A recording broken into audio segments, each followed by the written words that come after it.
September 20th, 2025, Suburban Forest Park outside Jiangxing. This was the first group outing for the management department of Jiangshi Normal University after military training ended. The trip was meant to let everyone get to know one another better and strengthen class unity. Though less than a month had passed since the start of the semester, cliques and separate groups had already formed among the 40 students in the class. Su Mu, the class monitor, glanced at the mist drifting through the forest park, clapped his hands to draw everyone's attention, and called out loudly, "Don't walk too fast, and make sure no one falls behind. The fog is getting thicker by the minute. If anyone gets separated, this huge park will make it really hard for us to find each other." After speaking, he looked at the separate groups sticking to their own circles, each going their own way, and felt a twinge of helplessness. There was nothing much he could do to enforce strict rules. As a normal university, there were far more female students. Out of the 40 people in their management class, only 9 were male, and the rest were all young women. Everyone had their own mindsets, and he didn't want to come off as overly controlling. "Relax, Su Mu." Yang Yu slung an arm over his shoulder, then tilted his chin toward the group of girls walking ahead on the left. This forest park outing was such a good idea. Look at everyone's outfits. Lots of short skirts and shorts out here today. But even though Jiang Qingyi's just wearing loose straight-leg jeans without any exposed skin, her figure and looks still stand out above everyone else. Among the 4 girls walking together, Wang Yutong glanced over toward Su Mu's group and whispered, "I just saw the monitor and sports committee member looking this way. They're definitely staring at Mengyao's long legs." As she spoke, she playfully brushed a hand against the length of Zhu Mengyao's legs beneath her short skirt. "Ugh, cut that out," Zhu Mengyao shuddered. "I've seen online posts saying guys only think with superficial impulses, and it really seems true now. Even at university, they just stare without any consideration for others' comfort. Do they honestly think we dress nicely just for them to look at? Such inconsiderate behavior." Wang Yutong laughed awkwardly in response. Jiang Qingyi stood on the edge of their small group and shook her head with a faint smile. As they walked deeper into the forest, the fog grew denser and thicker. Lin Shi, the league branch secretary, walked over to Su Mu. She dressed casually for the trip in gray long leisure pants and a plain white short-sleeved top. A light breeze swept past, pulling the fabric tight against her torso and outlining her slender waist. The boys in the class often described her as having a soft, gentle frame with a sturdy build. A faint milky floral scent lingered around her as she frowned at Su Mu. "Su Mu, the fog's getting far too thick. I'm worried we'll get lost if we keep going deeper. Maybe we should turn back now before we wander too far into the woods. There's a farm restaurant just outside the park gate where we could grab something to eat. If the fog still hasn't lifted after our meal, we can call the tour bus driver and ask him to come pick us up early. If it clears up, we can come back and explore more this afternoon." Su Mu nodded in agreement. Visibility had dropped to less than 10 meters at that point. Anyone who wandered a short distance ahead became barely recognizable, only the outlines of their legs visible through the haze. "Sounds good," he said, then raised his voice to address the whole group. "The fog's gotten too heavy to keep exploring safely. Let's head back the way we came to get something to eat. If the temperature rises and the fog thins out later, we can come back in again. Our park tickets are valid all day, so we can come and go freely with our ticket stubs." A number of students voiced their dissatisfaction upon hearing this. "What's the big deal? This isn't some wild, unregulated forest. There's no danger from a little fog. I actually think the fog creates such a nice, dreamy atmosphere. If we stick to our original picnic plan, we'd get great photos here. Yeah, don't be so anxious, monitor. We can just take our time walking." Su Mu and Lin Shi exchanged a troubled glance. The group was in high spirits. Logically, a municipal city forest park shouldn't pose any real threats. There were no wild animals roaming these grounds. The group kept moving forward anyway. It wasn't until Yang Yu nudged Su Mu's arm that tension crept in. "Hey, my phone's got no signal at all. Do you have service? Can you turn on a hotspot for me?" Visibility had now fallen to within 5 meters. Su Mu pulled out his phone and frowned deeply. "Mine's dead too." He walked over to Lin Shi to check her device next. Her phone also showed 0 signal, as did the phones of the girls walking beside her. A strange unease settled over Su Mu's mind. This was a municipal park on the outskirts of a provincial capital. With no terrain or structures nearby that usually block cell reception, there was no logical reason for every phone to suddenly lose service entirely. "We can't go any further." Su Mu made up his mind firmly. "Everyone stop moving. Gather close together and wait right here until the fog lifts a little. Check your phones, every single one of you. None of us can get any signal. Not even emergency calls will go through. If we wander off and run into trouble deeper in the woods, will have no way to call for help. Staying put in the heavy fog was their safest option. Even turning back along their original path carried huge risk. With trees lining every trail, they couldn't guarantee they'd find the exact route they'd taken to get this far. I thought it was just my iPhone acting up. Same here, no bars on my screen either. Could all these tall trees be blocking the signal? Several students gasped in surprise. Sumu ignored the murmurs and spoke firmly. Hurry and cluster together so you can see most of the group around you. Conserve any water, snacks, and first aid supplies you brought. We have no idea how long this fog will last. The class committee members reached a unified decision and began organizing everyone. Someone grumbled under their breath. He's just the class monitor, yet he acts like he's running the whole city, throwing his weight around with trivial authority. Sumu paid no mind to the complaints. His top priority was keeping every classmate safe. The 40 students came to a halt deep in the forest park. Sumu, Yangyu, and the other committee members spread out around the group to stop anyone from wandering off alone and getting hurt. The earlier excitement had faded, replaced by frustration written across nearly every face. Luckily, the class had only been together for a short time, fresh out of high school, so most still valued group unity. Otherwise, several people would have struck off on their own already. After roughly half an hour of waiting, an impatient voice cut through the silence. How much longer do we have to wait? I say we head back along our original trail instead of wasting time standing here. Many others chimed in to agree. Sumu shook his head. Visibility's less than 5 meters right now. No one can confirm which path we took to get here. The crowd fell silent. Suddenly, a strong gust of wind swept through the woods. The girls wearing skirts bent down to hold their hems steady. After a dozen seconds, the fog was completely blown away, and the wind died down just as abruptly. One male student cheered. That wind was perfect. It cleared all the fog. Looks like we can keep exploring now. Sumu scanned his surroundings. The trees all towered far taller than they'd been before, and the entire park felt familiar, yet utterly alien. Cell service was still non-existent, and the compass on his navigation app spun wildly in random circles. The cobblestone path they'd been walking along had vanished without a trace beneath their feet. Other students noticed the shift too, and nervous, panic chatter rippled through the group. At that exact moment, a voice echoed inside every single person's head simultaneously. Welcome to the Kanglan continent. Please establish your tribe and select a settlement area as soon as possible to fend off lurking dangers. Reminder: each person only has one chance to create a tribe. Newly founded tribes receive a 30-day protection period. No exotic beasts will actively attack your tribe within this window, and your settlement will remain hidden from all other tribes for this duration. A tribe requires a minimum of 10 members. After the 30 days end, anyone not affiliated with a tribe will be labeled a vagrant. You must establish a tribe before nightfall at 1910. Successfully founding a tribe will reward you with a primary totem. Totems shield tribes from the threats that emerge after dark. Once a settlement location is chosen, every person will receive 1 infrastructure point, usable to purchase supplies from the infrastructure shop. Note: the infrastructure shop is only accessible during the new player protection period. It will close permanently once the 30 days expire or all infrastructure points are spent. Infrastructure points may be traded or gifted to others, but cannot be regenerated. Warning: no laws exist in this world. Best of luck surviving on the Kanglan continent. Did everyone hear that voice inside their heads? Yeah, it spoke to all of us. What on earth is this place? We're definitely not on Earth anymore, right? The announcement hadn't targeted a single person, sparking an uproar of noise. Panic, anxiety, and even a flicker of wild excitement crossed every face. Yangyu turned to Sumu, his voice shaky. Sumu, did we just get transported to another world? It seems that way, Sumu replied. He didn't waste time doubting the phenomenon. Having a voice speak directly into every person's mind qualified as something beyond ordinary reality. Right after the message faded, a translucent digital screen appeared in his thoughts, bearing only one option: create tribe. It was clear the totems and infrastructure points mentioned would only unlock once he completed this step. Sumu quickly took charge to calm the crowd. Everyone quiet down. I know this sudden news is terrifying, but we can't afford to waste time panicking right now. He swept his gaze over the whole group. We need to build a tribe before 7:10 this evening, when night falls. Founding a tribe grants us a primary totem. The system message made it clear. Totems keep our tribe safe from nighttime threats, which means the forest becomes extremely dangerous once the sun sets. Our first priority is creating a tribe, then securing basic living facilities to stay alive.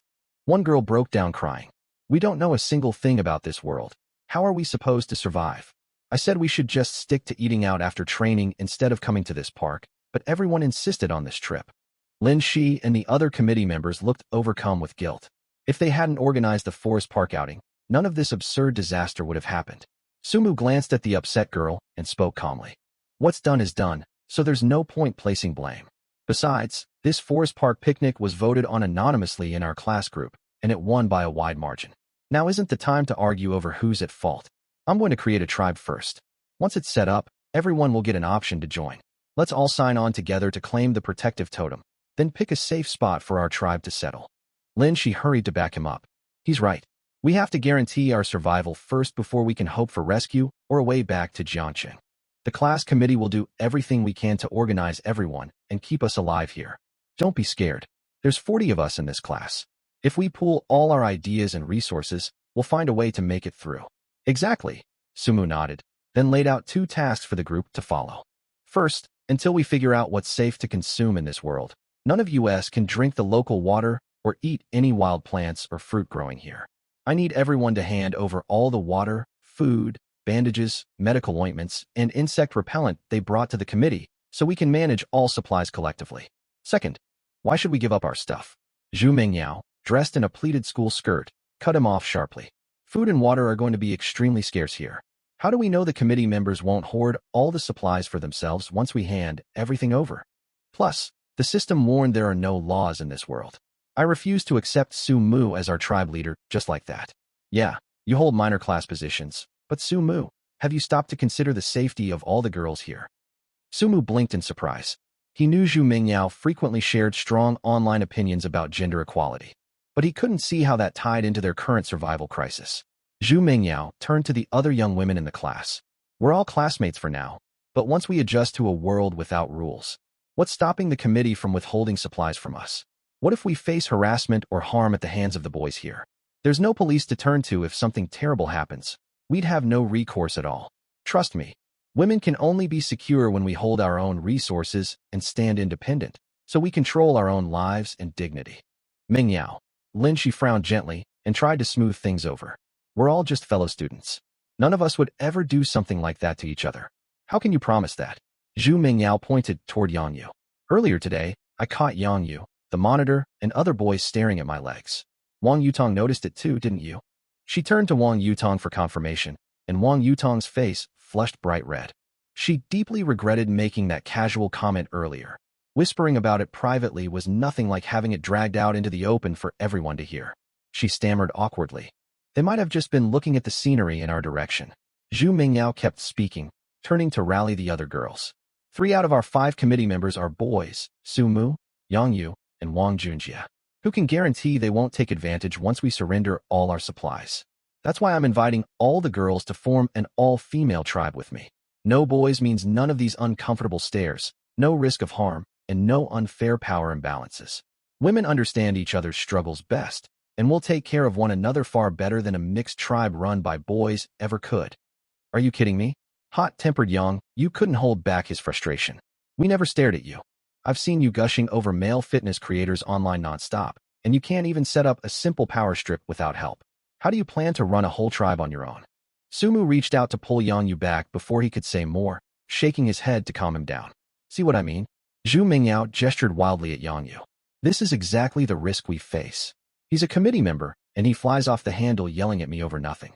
If he'll shout at me today, he could lash out physically tomorrow. Zhu Mingyao's words split the group apart, sowing doubt and division. Sumu watched the uncertain expressions on everyone's faces and realized uniting the whole class quickly would be impossible. He turned to Lin Shi.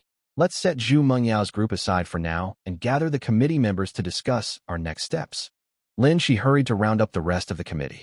1 minute later, the 5 class representatives, Monitor Sumu, League Branch Secretary Lin Shi, Sports Committee Member Yang Yu, Labor Committee Member Wang Junjie, and Life Committee Member Sun Yajing, stepped off to one side of the crowd to hold an emergency meeting. Sumu, feel free to share any thoughts you have. Yang Yu had met Sumu before the semester started. They'd even explored scenic spots around Jiangqing together, making them closest friends in the group. He spoke first. I trust Sumu completely, and I'll follow every plan he lays out. Lin Shi, I support the Monitor's plan. We have no idea what dangers lurk after dark, So our top priority is founding our tribe to unlock the protective totem. Even if we don't find a perfect settlement spot today, the totem will keep us safe through the night. Sun Yajing, I agree too. I'll go around and tally up all the supplies everyone brought once we finish this talk. Wang Junjie glanced toward Zhu Mingyao's cluster of girls. But getting everyone on the same page looks nearly impossible. Wang Junjie glanced toward Zhu Mingyao's cluster of girls. But getting everyone on the same page looks nearly impossible. Zhu Mingyao and her friends have no intention of cooperating with our plans. Sumu waved off the concern. We can't delay the whole group over one person's stubbornness. Here's what we'll do. I'll create our tribe first. The other 4 committee members nodded their agreement. Sumu tapped the Create Tribe option in his mental interface, and new text appeared. Name your tribe and design tribal totem. After a quick brief discussion between the committee, Sumu named their tribe Spark Tribe and chose a golden sickle and hammer emblazoned on a red flag as their totem design. Congratulations on founding Provisional Tribe Spark Tribe. The tribal totem will be unlocked once your member count reaches 10 people. Sumu? Yang Yu's voice rose in surprise. A new joinable tribe popped up next to the Create Tribe button in my head. It's labeled Spark Tribe. Sumu hummed in acknowledgement. Everyone should see the same option. All of you apply to join first. Yang Yu, Lin Shi, Sun Yajing, and Wang Junjie all submitted join requests one after another, which Sumu approved instantly. His mental screen updated to displaying new information. Provisional Tribe, Spark Tribe Totem, Locked Tribal Leader. Sumu members, 5. We've got the Provisional Tribe set up. Sumu breathed a small sigh of relief. Now we just need 5 more people to hit 10 members and unlock the totem protection. Let's split up to invite willing classmates. Yang Yu, talk to the other boys. Lin Shi, Sun Yajing, Wang Junjie, you 3 reach out to the rest of the girls. I'll go speak with Zhu Mingyao to try to work things out. Just as the committee prepared to split up and carry out their tasks, Zhu Mingyao, who'd gathered her own small group during their committee meeting, struck first. Girls, she called out loudly to draw every young woman's attention. I've already finished creating our all-female tribe, Fairy Tribe. Come submit your join requests right away. Trust me, only a tribe run entirely by women can keep us safe. Here, we won't deal with uncomfortable stares, unfair power dynamics, or threats to our well-being. Women naturally empathize with one another, and we understand exactly what we need to feel secure. We'll live far better lives here than anyone in Spark Tribe. Sumu and the rest of the committee's faces darkened with worry. Zhu Mingyao, we agreed the whole class would stick together. How could you do this? Even Lin Shi, who usually had a mild temper, frowned and confronted her. Zhu Mingyao's eyes brimmed with smugness as she tossed her head haughtily. Why should only class committee members be allowed to create tribes? The rules say anyone can start their own tribe. You. Stung by her words, Lin Shi was about to retort, but Sumu held her back. Arguing here would get them nowhere. Sumu had dealt with people like Zhu Mingyao online countless times. Bickering never solved anything. Sumu spoke up. Everyone stick to the work we divided earlier. We can sort other issues out later. Our top priority is keeping most of us safe. There were 40 of them, all classmates, so coordinating tasks went smoothly. The remaining 6 boys all applied to join the Spark Tribe, boosting its total membership to 12 at once. Congratulations on successfully founding the Spark Tribe. Your tribal totem will now be issued. A notification flashed across the virtual screen, and a 2-meter pennant totem flag emblazoned with a hammer and sickle on a red background materialized in Sumu's hands. Shaped like an inverted triangle, it resembled a compact ancient clan battle standard. At the sight of the totem, Yang Yu gave a thumbs up. Nice one, Sumu. The new tribe members all wore faint, relieved smiles. Sumu had chosen this name and design for one simple reason. For people from Huaxia, the flag and title carried an innate sense of unity and shared conviction, far more practical than any flashy, overcomplicated totem design. He examined the flag and found it bore special attributes. Spark Totem, Primary Tier 0/1. Hint: seizing totems from rival tribes allows tier upgrades. Attribute: shields a 1-kilometer radius tribal settlement. Ability: Rally. Within the totem's protective zone, tribe members recover stamina 20 faster. There's a skill like this? Sumu's eyes lit up. A 20 boost seemed modest at first glance, yet it would make a massive difference for the whole tribe. Yang Yu spotted the stat too, staring at the flag in Sumu's grasp. If the basic tier already has the rally buff, upgrading it later will surely expand the protected zone and add stronger or extra abilities, right? Most likely, Sumu replied, turning the flag over in his hands to inspect it. Before long, the Spark Tribe's roster hit 25, 9 boys and 16 girls. Lin Shi frowned. Irritation thick in her tone as she glanced toward Zhu Mingyao's group. Zhu Mingyao is truly unreasonable. She refuses to join us and poaches our classmates too. An all-female tribe sounds so impractical. Why would anyone sign up for that? Su Mu said, "We're all adults here. Everyone makes their own choices." Some flawed viewpoints sounded just as unreasonable, yet plenty of people still bought into them. Having recruited enough followers, Zhu Mingyao finalized her all-female tribe. A pink totem flag printed with cartoon cats appeared in her grasp. One girl hurried over to Su Mu's group, her tone apologetic. "I'm sorry, class monitor. It's not that I don't trust you all. I just thought what Mingyao said made some sense. There were no laws governing this space yet. Humanity's darker instincts hadn't fully surfaced. But moving forward, the physical advantages boys held left everyone uncertain about what conflicts might arise." Sumu nodded. "I understand." He would respect others' decisions and stop over trying to convince people against their will. A virtual prompt pinged in his mind. Secure a tribal settlement quickly. Once confirmed, planting the totem flag into the ground would unlock the construction shop and grant construction points. 20 pairs of eyes fixed on him, weighing heavy pressure on Su Mu. After a moment of thought, he spoke. "The Spark Tribe is officially established, but we can't pause here. We need to find a permanent settlement as soon as possible." The group set off once more, their light-hearted mood from the forest excursion long gone. Worry and uncertainty clouded every face. As they trekked onward, Jiang Qingyi walked beside Su Mu and lowered her voice to ask, "Su Mu, where do you plan to set up our settlement?" "Survival hinges on water, food, shelter, and safety. I'm looking for a spot with both a water source and elevated terrain. If I can't get both, proximity to clean water will be my priority." Su Mu explained briefly, then sounded surprised. "I didn't expect you to be the first to join after the class committee. I thought I'd join Zhu Mingyao's all-female tribe." "Yeah, your dorm mates, after all." Wang Yutong and Zhang Yiran both went over to her side. Caring about dorm friendships means nothing in a crisis like this. Jiang Qingyi remained calm, her clear, cool gaze fixed on the path ahead. "I can't be certain the Spark Tribe will be perfect, but it's far more reliable than an all-female tribe." Sumu was caught off guard by her perspective. After their talk, Jiang Qingyi stayed close by his side instead of drifting back in the line. Yang Yu jerked his thumb backward, a mocking edge to his voice. "Didn't Zhu Mingyao claim she wanted complete independence? Why does she keep trailing right behind us?" Su Mu smiled faintly. Zhu Mingyao's petty schemes struck him as childish.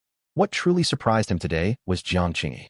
Sun Yajing, the class life committee member, walked over then and reported, "I tallied all our supplies from everyone's bags and purchased goods. We've got 25 bottles of water total. Luckily, we haven't hiked far into the forest yet, so no one's drunk much. Otherwise, our water reserves would be dire. Our food supplies are a random mix: marinated meat, bread, crackers, seaweed strips, spicy snacks, and other small treats. Thanks for the hard work." Su Mu turned to Yang Yu and Wang Junjie, the labor committee member. "We can't leave food scattered in everyone's personal bags. We need to collect everything for centralized distribution, or our stock will run dry in no time. Until we secure a steady food source, the class committee will oversee rationing. Yang, Wang Junjie, borrow extra backpacks and gather all the supplies. The 5 of us committee members will split the loads and carry them forward." He glanced at Lin Shi and Sun Yajing. "Can you two handle your shares? If not, I'll ask a few boys to help bear the weight." Lin Shi shook her head. "I'll manage." If all the supplies are carried solely by the boys, paired with the earlier conflict with Zhu Mingyao, it'll breed distrust within the group. Sumu shared that exact concern. The group advanced slowly while sorting supplies. Many people were unhappy handing over their personal food and water, but once they saw the committee members surrender their own belongings first, no one put up open resistance, though none wore happy expressions. Trailing close behind, Zhu Mingyao watched their efforts and raised her voice loud enough for Su Mu's tribe to hear. "See that? They haven't even found a place to settle, and they're already seizing everyone's personal supplies. All these things were bought with people's own money. I promise my group will never take our members' belongings. Our tribe stands for equality and fairness. Every person keeps full control over their own supplies." The women of the all-female tribe exchanged relieved glances, elated by her words. They'd worried she might change her mind once they joined, but her promise to let them keep their own supplies reassured them they'd made the right choice. Author's note: a quick clarification before anyone misinterprets the story. Extreme, biased viewpoints from any side are portrayed as flawed and short-sighted. The Spark Tribe includes both men and women, all reasonable, grounded people. This story won't frame all male characters as brilliant, rational leaders, while writing all female characters as foolish. Ordinary people of all genders will each have their moments of strength and competence. Many lines of dialogue draw from common online arguments and widespread stereotypes. The cat-themed totem for Zhu Mingyao's tribe is simply a fictional trope based on common stereotypes, not a judgment of anyone who keeps cats as pets. I own cats and dogs myself, so please don't take offense at that detail. Her voice carried deliberately, meant for the Spark tribe to overhear. Several girls who'd handed over their supplies glanced back, conflicted and uncertain. One girl stepped forward, cheeks flushed as she spoke to Lin Shi. Could I have my bread and water back? I'm going to join Zhu Mingyao's tribe. Lin Shi carried a stuffed backpack heavy with supplies, the straps digging into her shoulders. She spoke earnestly to persuade the girl. Simin, pooling our supplies lets us ration resources far more efficiently in this dangerous environment. Even if they let everyone keep their own supplies over there, uneven stock will lead to shortages and survival struggles before long. Li Simin stood firm. I feel safer holding on to my own supplies. I can ration my own food and water carefully enough. Her resolve didn't waver. Lin Shi meant to reason further, but Sumu stopped her and turned to Sun Yajing. Yajing, check what supplies Simin turned in and give them back to her. Sun Yajing pulled out her phone. No cell service, but offline spreadsheets still functioned. She cross-referenced her log. Then the committee members set down their backpacks and returned Li Simin's belongings. With her supplies back in hand, Li Simin turned and walked straight to Zhu Mingyao's group without a second glance. One person leaving sparked a wave of followers. Within 10 minutes, 5 more girls departed the Spark tribe.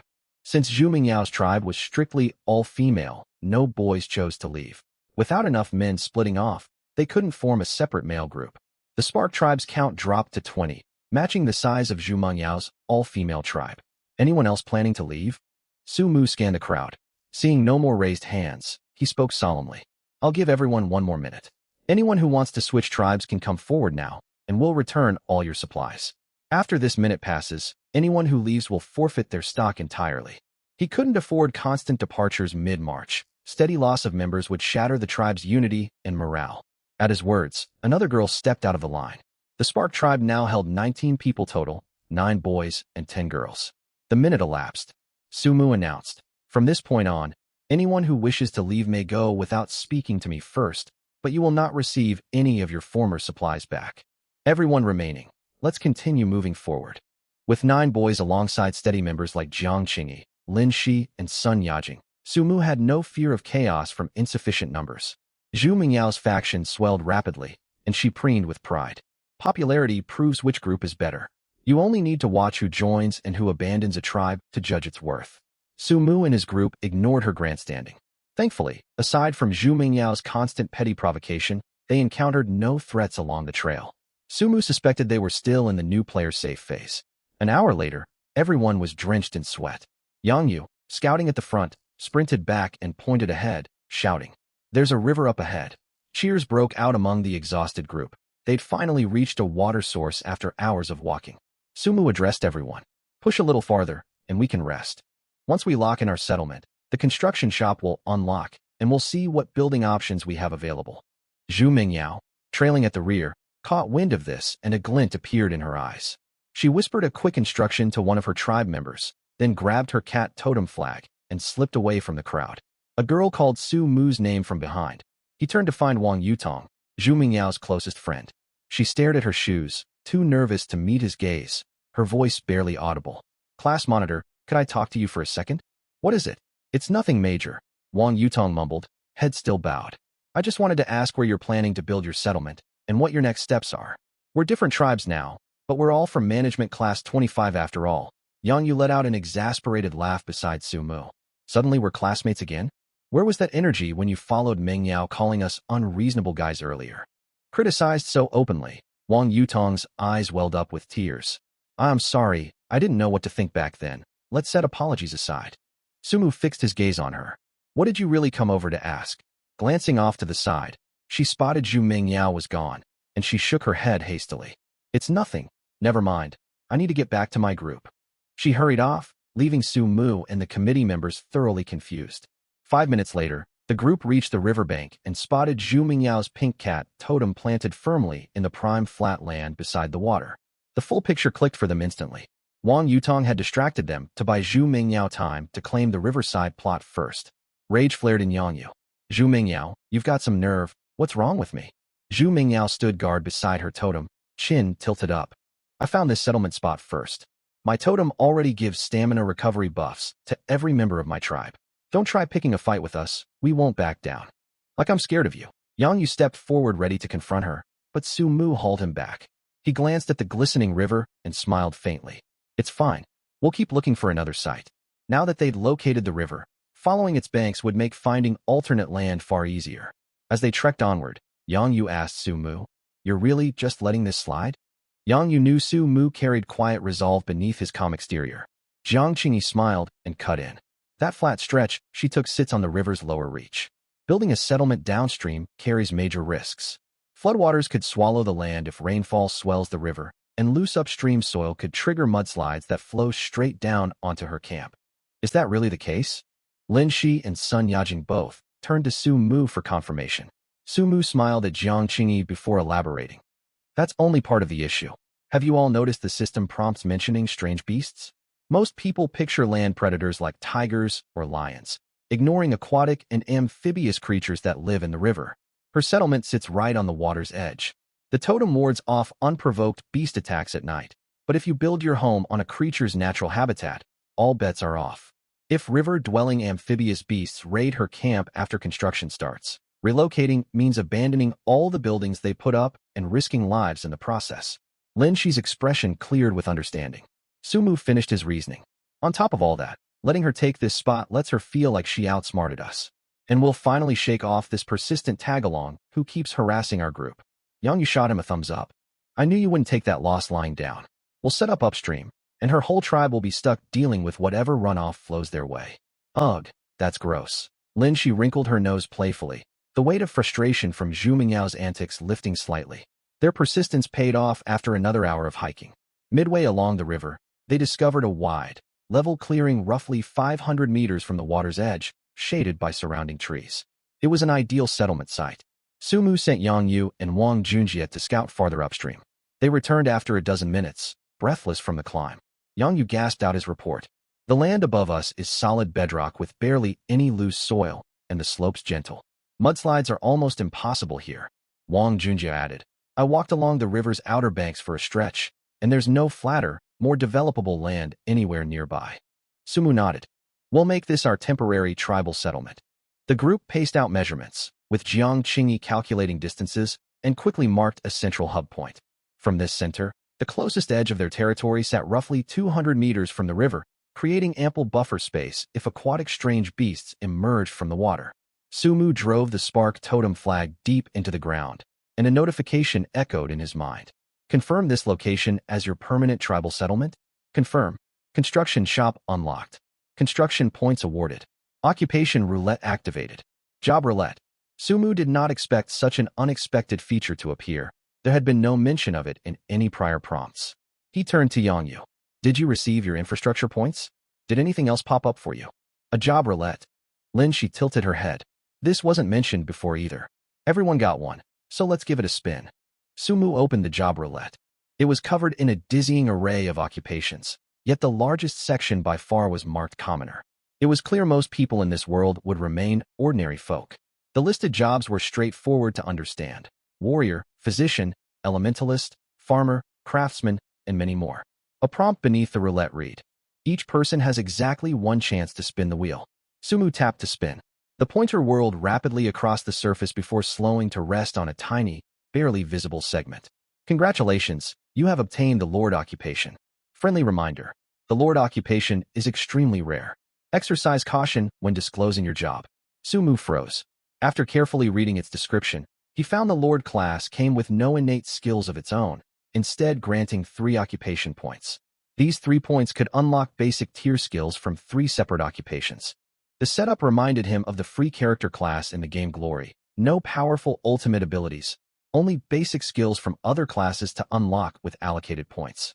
Treating it like a game interface, Su Mu browsed the long list of available jobs. He chose not to allocate his points right away, planning to first tally everyone's occupations to build a balanced, complementary team. Elsewhere, Yang Yu said excitedly, Su Mu, I rolled warrior. As he spoke, a cool current drifted over from Jiang Qingyi's side. Streams of water gathered around her body before settling, lending her naturally cool demeanor a gentle, lively aura. Jiang Qingyi smiled softly. Elementalist. My affinity leans toward water. Sumu nodded. Lin Shi wore a bright smile. I'm a physician. Wang Junjia, craftsman. All eyes turned to Sun Yajing, whose face fell with dejection. I got commoner. Yang Yu hated to see her disappointed and comforted her. Don't feel bad, Yajing. Sumu and I will look out for you. You can be our Spark Tribe's chief administrator. Sun Yajing forced a faint smile. After taking stock, only 9 out of Spark Tribe's 19 members had rolled specialized occupations. The remaining 10 were all commoners. Beyond Sumu's lord, Jiang Qingyi's elementalist, Yang Yu's warrior, Lin Shi's physician, and Wang Junjia's craftsman, one other boy had become a warrior, 1 girl a weaver, and 2 girls farmers.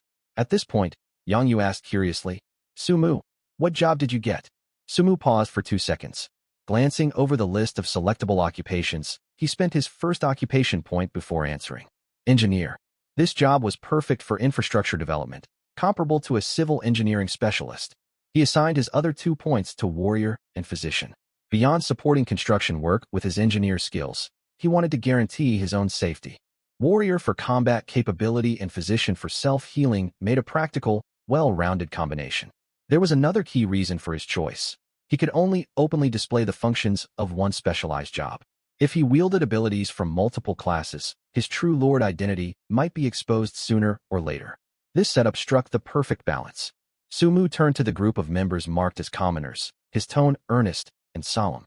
I know many of you didn't unlock a specialized occupation, but don't sink into sadness over it.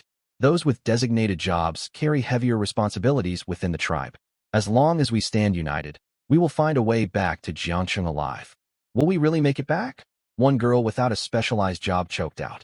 Sumu replied firmly, we will, without a doubt. A fleeting, playful thought crossed his mind. While they endured immense pressure here, their university counselors back at Zhangjiang Normal University's management department were surely under far more stress. An entire class had vanished without a trace. Once everyone understood the job roulette, Sumu opened the infrastructure shop. The shop held a vast inventory, ranging from finished goods like houses and chairs to tools such as pickaxes and axes. There were no flashy, impractical items. Every single product, from full buildings to small boxes of nails, cost exactly 1 infrastructure point. With only 19 people in the tribe, there was no need for a formal committee meeting. Sumu gathered the whole group together. All of them had endured hunger and thirst on their journey so far. Sumu told Sun Yajing to distribute rations of water and food to each person, then addressed the crowd. Each of us holds 1 infrastructure point, 19 total. These points cannot be replenished, but they can be traded or transferred between members. We are in the tribe's founding phase, and I'd like to hear everyone's ideas for how we should spend these points. None of the class committee members volunteered to speak first. After a dozen seconds of silence, one boy spoke up. Food, clothing, shelter, travel are the basics of survival. I suggest prioritizing supplies for eating and housing, things like kitchenware and housing structures. A girl followed. Also, none of us brought blankets. We should trade for some to avoid catching cold at night. Illness would be hard to deal with in this wilderness. Once someone broke the silence, everyone began sharing their thoughts, nearly all of them reasonable. After all, the all-female tribe had separated them from the rest of their classmates earlier. When the chatter died down, Sumu turned to Jiang Qingyi, who had not yet spoken. Qingyi, what's your perspective? Jiang Qingyi replied, I believe tools should take top priority over finished goods. Tools let us craft whatever we need, while finished products only save us the labor we could put in ourselves. Most importantly, tools can be reused indefinitely. Sumu nodded in agreement. That's exactly my line of thinking. The temperature here matches late September in Jiangcheng, so blankets and permanent housing can wait. We can build proper shelters before the weather turns cold. Our 19 infrastructure points are a limited resource, so we must spend them wisely. I propose we first trade for an axe, pickaxe, hammer, saw, a box of nails, an iron cooking pot, and salt. Axes and saws let us fell and process timber. Pickaxes dig earth and quarry stone. The iron pot will let us boil water and cook meals, and salt's importance speaks for itself. After these purchases, we will still have 12 points left to spend on whatever other supplies we require later. Sumu finished and looked out at the group. Yang Yu raised his hand. I agree. Lin Shi, Jiang Qingyi, Sun Yajing, and Wang Junjia followed suit. Agreed. Seeing their lead, the rest all raised their hands in approval, relief softening their expressions. No matter how dire the circumstances, having clear leadership to restore a sense of normalcy brought everyone peace of mind. Afterward, Sumu gathered the 9 members with specialized occupations for a short private meeting. Sumu scanned the small group and began. I'll start. I'm an engineer with 2 skills, drafting and surveying calculation. I can design simple building layouts, but larger construction projects are locked behind higher class levels for now. Yang Yu said, Warrior's role is straightforward, frontline defense and combat. My 2 skills are valor and fortitude, which boost physical resilience and overall stamina. Lin Shi, physician, with diagnosis and treatment. Their functions are self-explanatory. Yang Yu joked casually. Our healer then. He and Sumu glanced toward Lin Shi instinctively. Lin Shi's cheeks flushed pink, and she playfully punched Yang Yu's arm. Zhang Qingyi spoke next. Elementalist, with an exclusive water affinity. My basic skills are water-based, water orb, and water barrier. Water orb fires a concentrated sphere of water, while water barrier summons a solid wall of flowing water. Sumu looked surprised. Can the water you summon be safely consumed? It should be safe. As she spoke, Zhang Qingyi conjured a small, swirling orb of water above her palm. The water I create is pure elemental water with no impurities. The only limitation is my mental energy. I cannot sustain continuous large-scale summoning. Lin Shi immediately activated her diagnosis skill and nodded. I just scanned it. It's non-toxic and drinkable, though I'd still recommend boiling it first. Sumu felt a flicker of disappointment. He had hoped elementalists would command all 5 basic elements: metal, wood, water, fire, earth. With all 5 elements at their disposal, construction would move far faster, and fire magic would eliminate the hassle of starting campfires. Still, it was a relief. They now had a reliable source of clean drinking water for the time being. Wang Junjie spoke up next. I'm a craftsman. My starting skills are smelting and forging. I can craft simple tools, but I need raw materials to work with. I can't create metal out of thin air. If I could, we wouldn't have needed to trade for tools from the shop at all. Lu Zixuan, the weaver, shared her class abilities. My skills are silk extraction and weaving. I can harvest raw silk from silkworms and spin it into basic fabric for daily use. To mass-produce blankets and full sets of clothing, though, we'll need to raise silkworms ourselves. The 2 farmers exchanged a glance. Then Xian stepped forward to speak for them both. Farmers have fertile ground and ripening. They drastically cut crop growth cycles, but we need viable seeds to plant anything. Sumu said, I'll survey our territory and map out a designated farming zone shortly, then trade for crop seeds for you 2 to plant right away. With the 2 of you tending the fields, our food supply worries will ease significantly. The 2 girls nodded. Once everyone had shared their class abilities, Sumu continued outlining the tribe's division of labor. Our current needs are clear. As the engineer, I will focus on drafting building plans and surveying land to finalize our infrastructure layout. Yang Yu and Han Ziyo, you 2 warriors will oversee our settlement's safety. During daylight hours, one of you will patrol the perimeter while the other assists the group with hauling building materials. Your strength makes you well suited for heavy labor. At night, you must take turns standing guard. When you have spare time, train the other young men to form a basic security detail. Everyone's safety rests on your shoulders. This will be demanding work, but things will grow easier as we settle in. Xian and Song Wenhui, your sole responsibility is crop cultivation. Whenever your mental energy allows, use ripening to speed growth consistently. We need to produce food as quickly as possible. I will collect everyone's infrastructure points shortly and first trade for corn seeds for your fields. Corn is simple to harvest and eat with no complex processing required. We can swap for wheat and rice seeds once our conditions improve. He turned to Zhang Qingyi next. We do not yet know what dangers lurk along the riverbank, so we will rely on your water summoning to supply our daily water needs at this early stage. Zhang Qingyi nodded. Her workload would be heavy, tasked with providing drinking water for the whole tribe as well as irrigation for the farmland. Lu Zixuan, focus on raising silkworms first and weaving basic bed coverings. We will address clothing production at a later date. Then he turned to Wang Junjie. As our craftsman, your skill set extends beyond metal tools. Source local timber to craft wooden spears, simple bows, barrels, and wooden bowls as soon as you can. Wang Junjie confirmed he could manage the task. The private meeting concluded, and Sumu left with the class committee to explain the plan for pooling infrastructure points to the rest of the tribe. Meanwhile, the mood at the all-female Fairy Tribe settlement stood in stark contrast to Spark Tribe's orderly planning. Fairy Tribe settlement. Gone was the light-hearted atmosphere of their journey. A heavy tension hung over the camp. Zhu Yao gathered all the girls to sit in a circle and spoke. I'm certain Su Mu's group is still scrambling to find a proper settlement site. It's foolish of the others to stay with them. Lin Shi and Sun Yajing especially, they spend all their time around those boys from Spark Tribe, constantly currying favor with them. Wang Yutong spoke up quietly. Yao Yao, don't say that. After all, we seized the settlement they found first. Maybe we should invite the others back and let them resume searching tomorrow at dawn. If you're so eager to stay with those bothersome boys, go join them yourself. I won't stop you. Zhu Yao retorted sharply. Don't come begging to return to our tribe if you're harassed later. Wang Yutong lowered her head, falling silent. She could not match Zhu Yao's attitude, feeling guilty for stealing the site the boys had discovered. Zhu Yao went on. Being independent women does not mean we must bear every burden alone.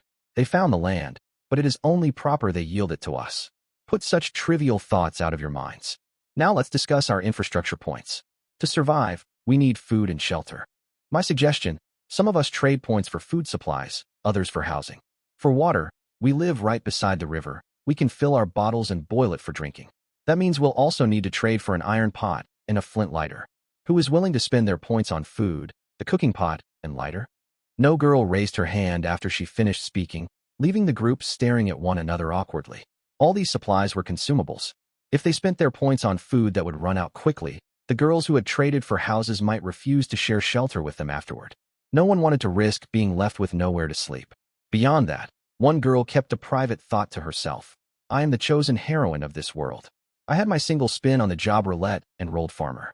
I can grow my own food to sustain myself, so I will surely lead the tribe someday.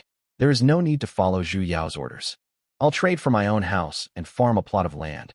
My life will be far more comfortable than everyone else's. Seeing no volunteers, Zhu Yao's tone turned irritable, though she forced a smile. Then who wants to trade their points for housing structures? Every single girl raised her hand.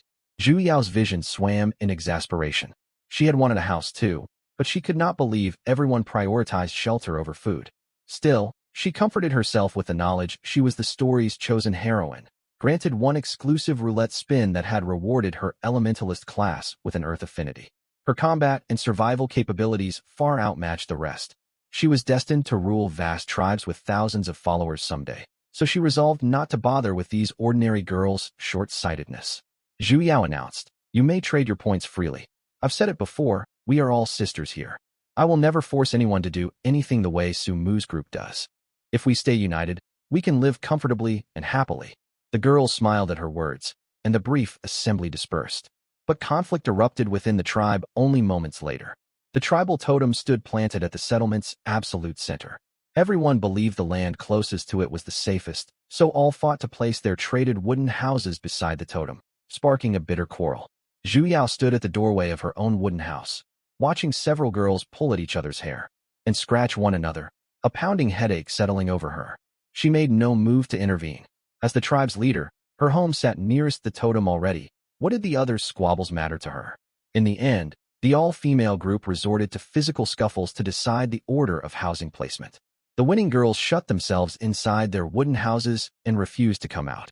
Those who lost stood disheveled with scrapes and bruises on their faces, weeping as they glanced around helplessly. While the girls fought, even the second ring of land surrounding the totem was claimed, leaving the losers only the outermost plots on the settlement's edge. One victorious girl's house sat on the totem's opposite side, adjacent to Zhu Yao's residence. She thought smugly, what right do the rest have to compete with me? I am a chosen heroine, with my own roulette spin that granted me warrior. None of them can match my strength. Most of the girls with houses in the inner rings shared this arrogant mindset. Meanwhile, the girls who had rolled commoner remained quiet and guarded their secret. They dared not admit their lack of specialized jobs, fearing ostracism if everyone else held unique occupations and they stood alone as ordinary folk. There were 21 girls in total, 10 of whom had obtained specialized occupations. Oddly enough, the all-female tribe had devolved into petty internal rivalry.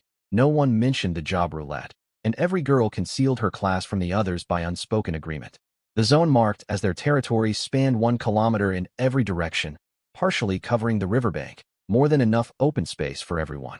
Each wooden house occupied roughly 30 square meters, yet the girls crowded their structures tightly around the totem in their rush for prime land. The gaps between homes were so narrow only one person could squeeze through at a time, and so The all-female tribe carried on in this strange, fractured state of coexistence. Back at Spark Tribe, Sumu stood before the group and confirmed the planned trades. I will complete the purchases now. The agreed supplies materialized on the ground after he spent the pooled infrastructure points. Sumu turned to Yangyu. Take the axe and saw, lead a group of young men to gather timber. Collect all wood shavings as you cut lumber, and gather fallen dry leaves as well. Wang Junjie, go with them.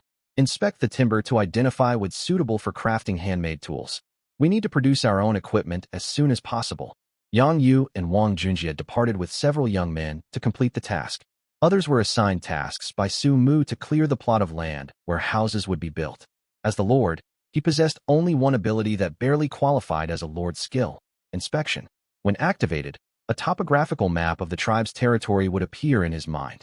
Since it was not a formal skill, it consumed no energy at all. The houses would be constructed near the center, close to the totem. Su Mu planned to first drive large wooden stakes to lay the foundation, raising the floor 1 meter above the ground. In the forest, snakes, insects, and other creatures were constant hazards. Moreover, they had no way to refine grease to waterproof the timber for the time being. If rain fell, cabins built close to the ground would soak up water, grow mold, and become unsafe. With his plan set, he activated the initial skill of his engineer class to calculate the optimal cabin design based on their needs. Then projected detailed blueprints to guide construction. When the engineer skill activated, a 3D virtual space unfolded in Su Mu's mind. He repeatedly simulated and digitally constructed the cabin, adjusting load-bearing structures as he went.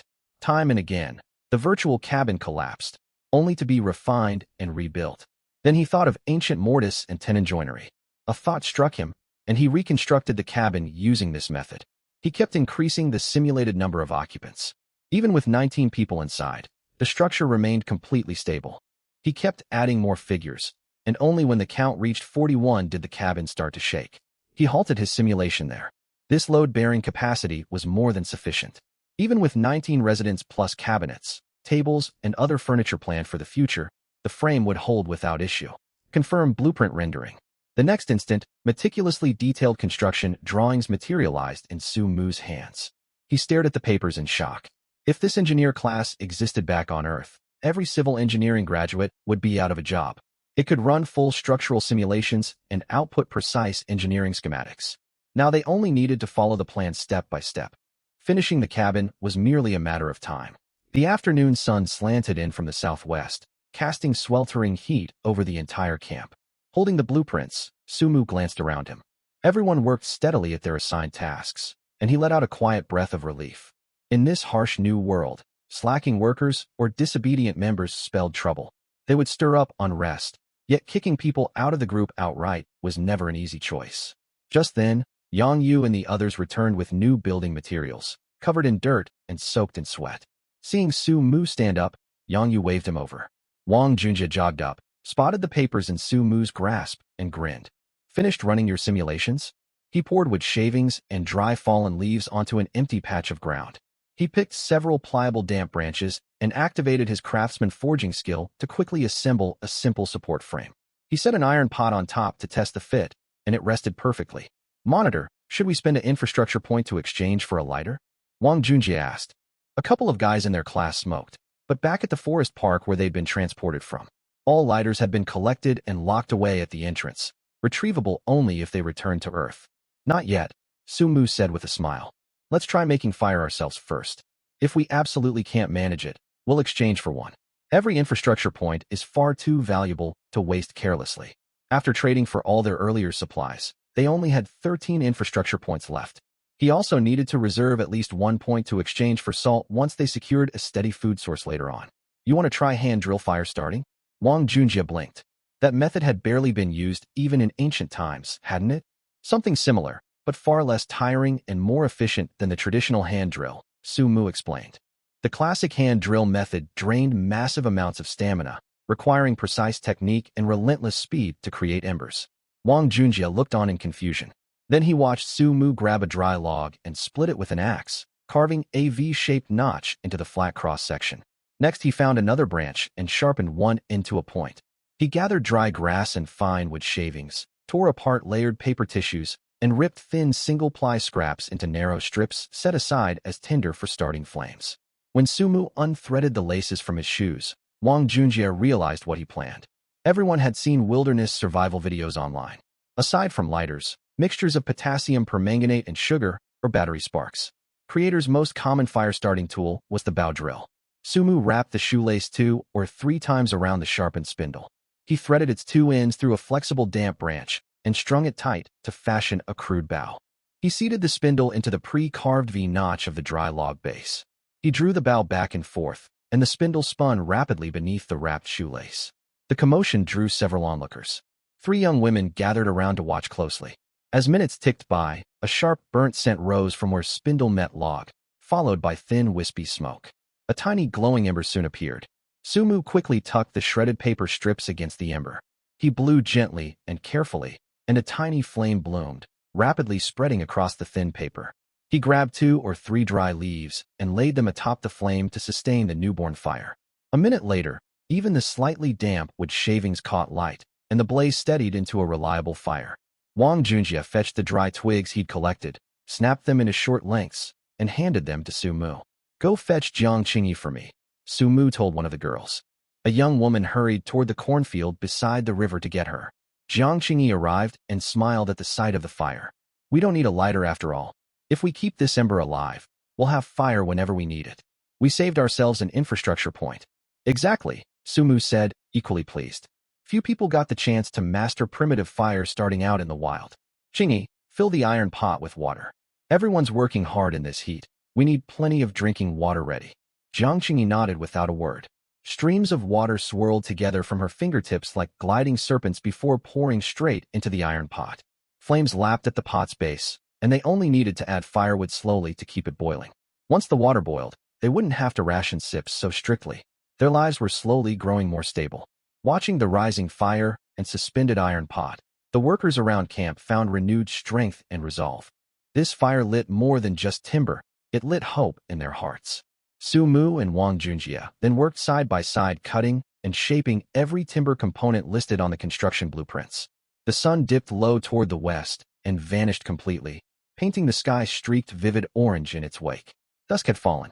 Sumu and Wang Junjie set down their tools and looked over the exhausted group. "Put your work aside for now. Let's eat first." Wang Junjie grinned. "Coming right up."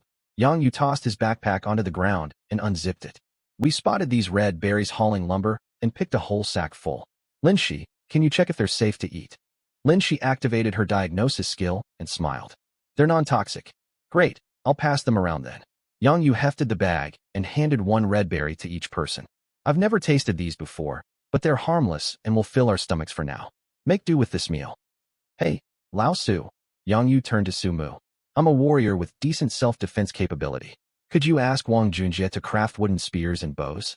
Tomorrow I want to venture out to scout for edible game." "I'll come with you," Sumu replied. He addressed the whole group. "We stuck close to camp today to set up our base before time ran short. Tomorrow Yang Yu and I will head out to explore, hoping to find useful raw materials of all kinds." The red berries tasted smooth, sweet, and juicy, and everyone bit into them with delighted surprise. Having never seen fruit like this before, Yang Yu suggested heading back to pick more berries, but Sumu turned him down. Dusk was deepening fast. If Yang Yu ran into trouble out in the woods, he might not make it back to camp before full nightfall. It was smarter to play it safe for now. After finishing their berries, Sumu walked over to inspect the cornfield. The cultivator's fertile ground skill acted as natural fertilizer for the soil, while the ripen ability accelerated crop growth drastically. After just one afternoon of the 2 skills being used, the corn stalks had broken through the dirt and grown as tall as Sumu's calves. He spoke to Xin, and song went away. "Tomorrow the 2 of you take turns using ripen to speed the corn to full maturity. This crop will be our staple food moving forward." Night descended fully. Everyone sat on the ground encircling the fire. Flames stretched their shadows long, illuminating tired faces tinged with quiet sorrow and despair. Sumu could have sworn the tribe's totem glowed faintly, its light reflecting off the fire. He smiled and lifted his voice to rally them. "Keep your spirits up, everyone. In just one day, we've secured a permanent campsite, solved our drinking water and food problems, and planted corn. Things will only get better from here on out." "You're right," Linshi said, eyes bright with longing. "Someday we'll have proper houses, furniture, a steady supply of good food. Maybe even small, unique animals from this world to keep as companions." A faint smile tugged at everyone's lips for a moment, before silence settled over the group again. The dark night weighed heavy on their moods. Some sat lost in thought, others fiddled with their cell phones. Their batteries nearly drained. Sumu stared out past the camp's boundaries. Complete blackness stretched beyond the reach of the firelight, splitting the world into two starkly contrasting realms of light and shadow. The nights of this alien world felt far deeper and more oppressive than those back home. Suddenly, heavy footsteps echoed from the darkness outside the camp, and a massive dark silhouette came to a halt right beyond their borders. A girl whimpered in terror. What is that thing out there? No one answered. All eyes locked rigidly on the indistinct shape. The creature seemed determined to break into the camp, and a searing, burning hiss echoed along the tribe's boundary barrier. A strange, enraged roar rumbled from the intruder, before heavy footsteps faded away into the night.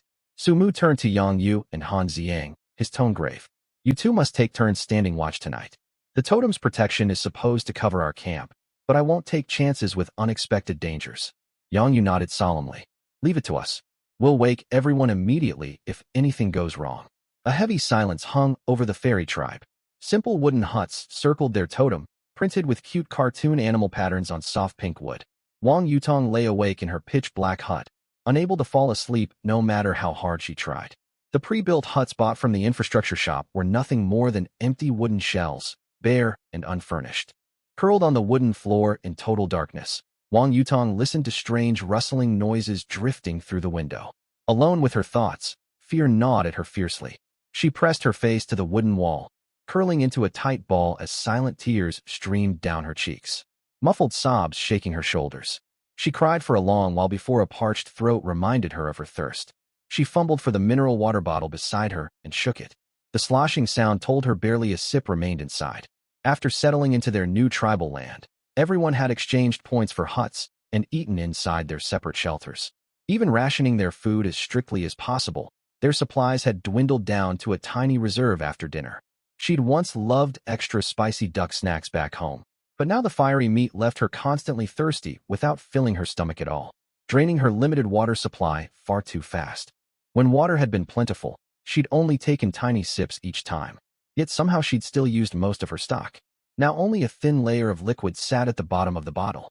She twisted off the cap and took the smallest possible sip, just enough to moisten her dry mouth. I'm so hungry and so thirsty. Trapped between hunger, dehydration, and the overwhelming dark, every negative emotion amplified tenfold. Fresh tears spilled down her face once more. Crying only made her throat drier, a vicious cycle. She lifted the bottle to her lips again moments later, only to find not a single drop left to drink. Panic and anxiety crashed over her at the thought of running completely out of water, leaving her lost and helpless. She grabbed the empty bottle, guided by the faint glow of her dying cell phone screen, and pushed open the hut's door. Outside lay impenetrable shadow. She tiptoed quietly to Zhu Mingyao's hut and tapped lightly on the wooden wall. Mingyao, Mingyao, she whispered the name softly. The door creaked open a moment later. Zhu Mingyao nearly raised her wooden spike to defend herself when she saw Wang Yutong's pale, ashen face lit only by phone light. Recognizing who stood outside, Zhu Mingyao snapped. What are you doing knocking so late? You scared me half to death. Wang Yutong forced a nervous smile and held up her empty water bottle, voice pleading. Mingyao, I've run out of drinking water. Do you have any you could spare me, just a tiny bit? Zhu Mingyao glanced at the empty container and spoke firmly. I can't. My own water is almost gone too, and we all started with identical supplies. Couldn't you have conserved yours better? I did ration it. Wang Yutong's voice trembled, on the verge of crying. I only took one small sip at a time, never more. Please, just a little bit for me. No. If I share mine, I won't have enough for myself. With that, Zhu Mingyao slammed the door shut. Wang Yutong stood rejected outside, clutching her empty bottle as she trudged back to her lonely hut. The all-female tribe was nothing like what she'd imagined. She'd pictured a group of girls supporting and caring for one another, yet even a small amount of water drove them apart tonight. Zhu Mingyao was nothing like she'd claimed to be. She'd once spoken of natural compassion, yet turned her away without hesitation. Though they lived within the same tribe, everyone only looked out for themselves. Sumu would never have acted that way. He always helped whoever needed support. Lost in these thoughts, exhaustion from the day's travel and crippling anxiety finally pulled her into a deep sleep. The next morning, newbie protection period countdown, 29 days. Sunlight slanted through the hut's window, and Wang Yutong shifted her stiff, aching body awake. A shrill scream suddenly cut through the eerie quiet hanging over the fairy tribe. Wang Yutong rushed outside alongside all the other young women. What's wrong? What happened? A girl standing near the river pointed toward the water's edge, her face ashen with terror. A blood-stained short-sleeved shirt snagged on riverbank weeds, with a discarded plastic water bottle lying tipped over in the mud nearby. This shirt belongs to Li Simin, one girl gasped. I remember this yellow floral print. I even asked her where she bought it. What happened to her? Panic rippled through the group, and they all stumbled backward instinctively. Wang Yutong turned to Zhu Mingyao. Mingyao, what do we do? All eyes fixed on Zhu Mingyao, the founder of their tribe. She swallowed hard, forcing down her own rising fear. What else can we do? Who knows which hut is Li Simin's? I'll go check alone. One girl pointed out the correct wooden shelter. Zhu Mingyao's jaw tightened.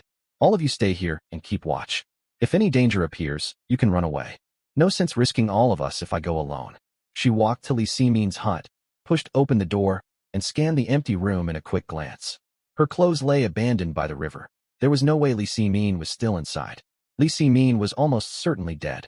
Spotting half a loaf of bread left on the wooden floor, Zhu Mingyao quickly stuffed it into the waistband of her pants to hide it, then stepped back outside. Li Simin, don't hold this against me. You're already gone, but I still need to survive. This half loaf is my reward for going to check your fate. I'm the chosen one. If I ever make it back to Jiangcheng, I'll tell your family what happened to you. She pasted a calm expression on her face as she rejoined the group. Simin isn't in her hut. She must have snuck out last night to fetch water from the river and gotten dragged under by something in the water. Chaos erupted among the girls. We were told the tribe would be safe from alien beasts during the protection period. Was that message a lie? We're all going to die, aren't we? Worry and dread spread like wildfire through the tribe. If the system notification could speak in its own defense, it would have clarified. I only guaranteed no beast attacks within tribal territory. I cannot protect you if you build your camp directly beside a monster's hunting grounds. A girl stammered out a nervous suggestion. Maybe we should go find Su Mu's group. Zhu Mingyao let out a bitter laugh. Go to them. Do you really think they'll welcome us? Their living spaces are far more complete than ours, and your supplies are nearly exhausted. Even if you track down their settlement, arriving empty-handed to eat through their stockpiles, do you honestly believe they'll let us stay? The girl fell silent. It was true. Would Su Mu's group really take them in at this stage? Zhu Mingyao shot her a sharp glance. All right, I assume everyone's supplies are running low by now. We need to send people out to search for food and water. Who's willing to venture outside the camp to scavenge resources? Silence was their only reply. Li Simin's mysterious death hung heavy over every girl's heart, and no one dared step past the tribe's boundaries to hunt for supplies. Besides, if a small group risked their lives to gather food and water, everyone in the tribe would share the spoils, meaning the explorers bore all the risk for everyone else's benefit. Better to wait until some girls grow desperate enough to scavenge out of necessity. Then the rest of us can reap the rewards without lifting a finger. That was the logical, clever choice. Miss Su, this is the fruit grove we found yesterday. Yang Yu pointed toward a stretch of woods for Su Mu to see. Tucked within the woods stood rows of fruit trees heavy with red fruit. They'd sampled them the day before. The fruit was delicious, capable of both filling stomachs and replenishing sugar and water. Su Mu took cooled charcoal he'd prepared and marked the location of the fruit grove on the back of his drawing paper. Sketch lines depicted paths, woods, and a river. A circle drawn beside the river marked their settlement. A proper map was essential if they wanted to learn the layout of this unfamiliar world. They'd brought water and food when heading out into the forest park, but no notebooks or pens. So they had to make do with whatever they had on hand. Yang Yu plucked 2 fruits and handed them to Su Mu. Su Mu wiped the fruit on his shirt and took a bite, sweet juice flooding his mouth. Yang Yu ate his fruit as he leaned over to examine the map Su Mu was drawing. Old Su, this map is incredibly detailed. You even added labels for all the symbols. Su Mu said, I'm making detailed notes in case something happens to me someday. I don't want everyone left behind unable to understand the map I leave. Yang Yu fell silent for a few seconds before speaking firmly. Old Su, I'd be the first to go if it comes to that. I've only got brute strength. I'm no good at planning and organizing like you. The group's odds of surviving are far better with you alive. Don't talk like that, Su Mu chuckled. I'm just planning ahead. No need to jump to grim conclusions. None of us are going anywhere. None of us are going anywhere, Yang Yu repeated solemnly. The two continued their exploration and soon spotted a patch of tall grass bearing small yellow fruits roughly the size of cherries. After marking the spot on the map, Sumu plucked one fruit and slipped it into his backpack. He could use his skill diagnose to test whether the fruit was poisonous right then, but he held back to keep his hidden class lord a secret. He planned to let Lin 11 run the test once they returned to camp. He did not distrust Yangyu, but he wanted to avoid drawing suspicion from the rest of their tribe. They pressed onward. Yangyu carried a bough slung over his back and cut away overgrown weeds blocking their path with a wooden spear. Sumu followed close behind, keeping a sharp eye on their rear and surroundings. Before long, they stumbled upon a bamboo grove. Sumu's face lit up. I'd been meaning to build a pottery kiln, but I put the idea aside since none of us know how to fire clay pottery. I never expected to find bamboo here today. His original plan had been to mold clay into simple bowls and cookware to hold food and drinking water over open flames. With bamboo available, they could cut stalks and fashion natural containers instead. He marked the bamboo grove on the map, and they kept walking. After locating sturdy wild vines and a bush bearing green fruit, the pair decided to head back to camp. As they neared the patch of yellow fruit grass they discovered earlier, the hair on Sumu's neck stood on end. Yangyu instantly stepped in front of him to shield him. The tall waist-high grass rustled violently, and an unknown beast the size of an adult boar poked its head out of the foliage. Its coat was dusty gray-brown, covered in fine soft fur like a rabbit's, with a strange mishmash of features seen on Earth's animals. It bore a pair of curved ram horns atop a dog-like head, a bulky boar's torso, a fluffy rabbit tail, and short, stocky, heavy limbs. The beast clearly possessed far keener hearing and smell than humans. It had tracked their noise and sent out into the open. Spotting Sumu and Yangyu, it lowered its head, aiming its sharp horn straight at them. After a few tense seconds of sizing them up, it charged forward at full speed. Old Su, find somewhere to take cover. Yangyu knocked an arrow and drew his bow the moment he finished speaking. He was a warrior, same as Han Ziang. His bow and spear had been custom forged by Wang Junjie, thicker and sturdier than the weapons carried by other tribe members. He pulled back the bowstring woven from twisted wild vine until the wooden bow bent taut, and a sharp arrow sliced through the air toward the beast. He rarely practiced archery, but his warrior instincts kicked in as the monster bore down on them. The arrow missed its intended target, the beast's head, but still sank deep into its torso. The beast's charge never slowed. There was no time to draw and fire a second arrow. Damn it, Yangyu cursed, gripping his spear with both hands and rushing to meet the creature head-on. Sensing mortal danger, the beast twisted to flee, but Yangyu's spear struck home first. He activated his class skill Valor, driving the wooden spear deep into the monster's side. The beast let out a shrill, pained roar. Yangyu pulled his spear free, ready to give chase and finish it off. Yangyu, don't kill it yet. Follow it and see where it goes, Sumu called out. Even in this alien world, all living creatures would flee to their dens when mortally wounded.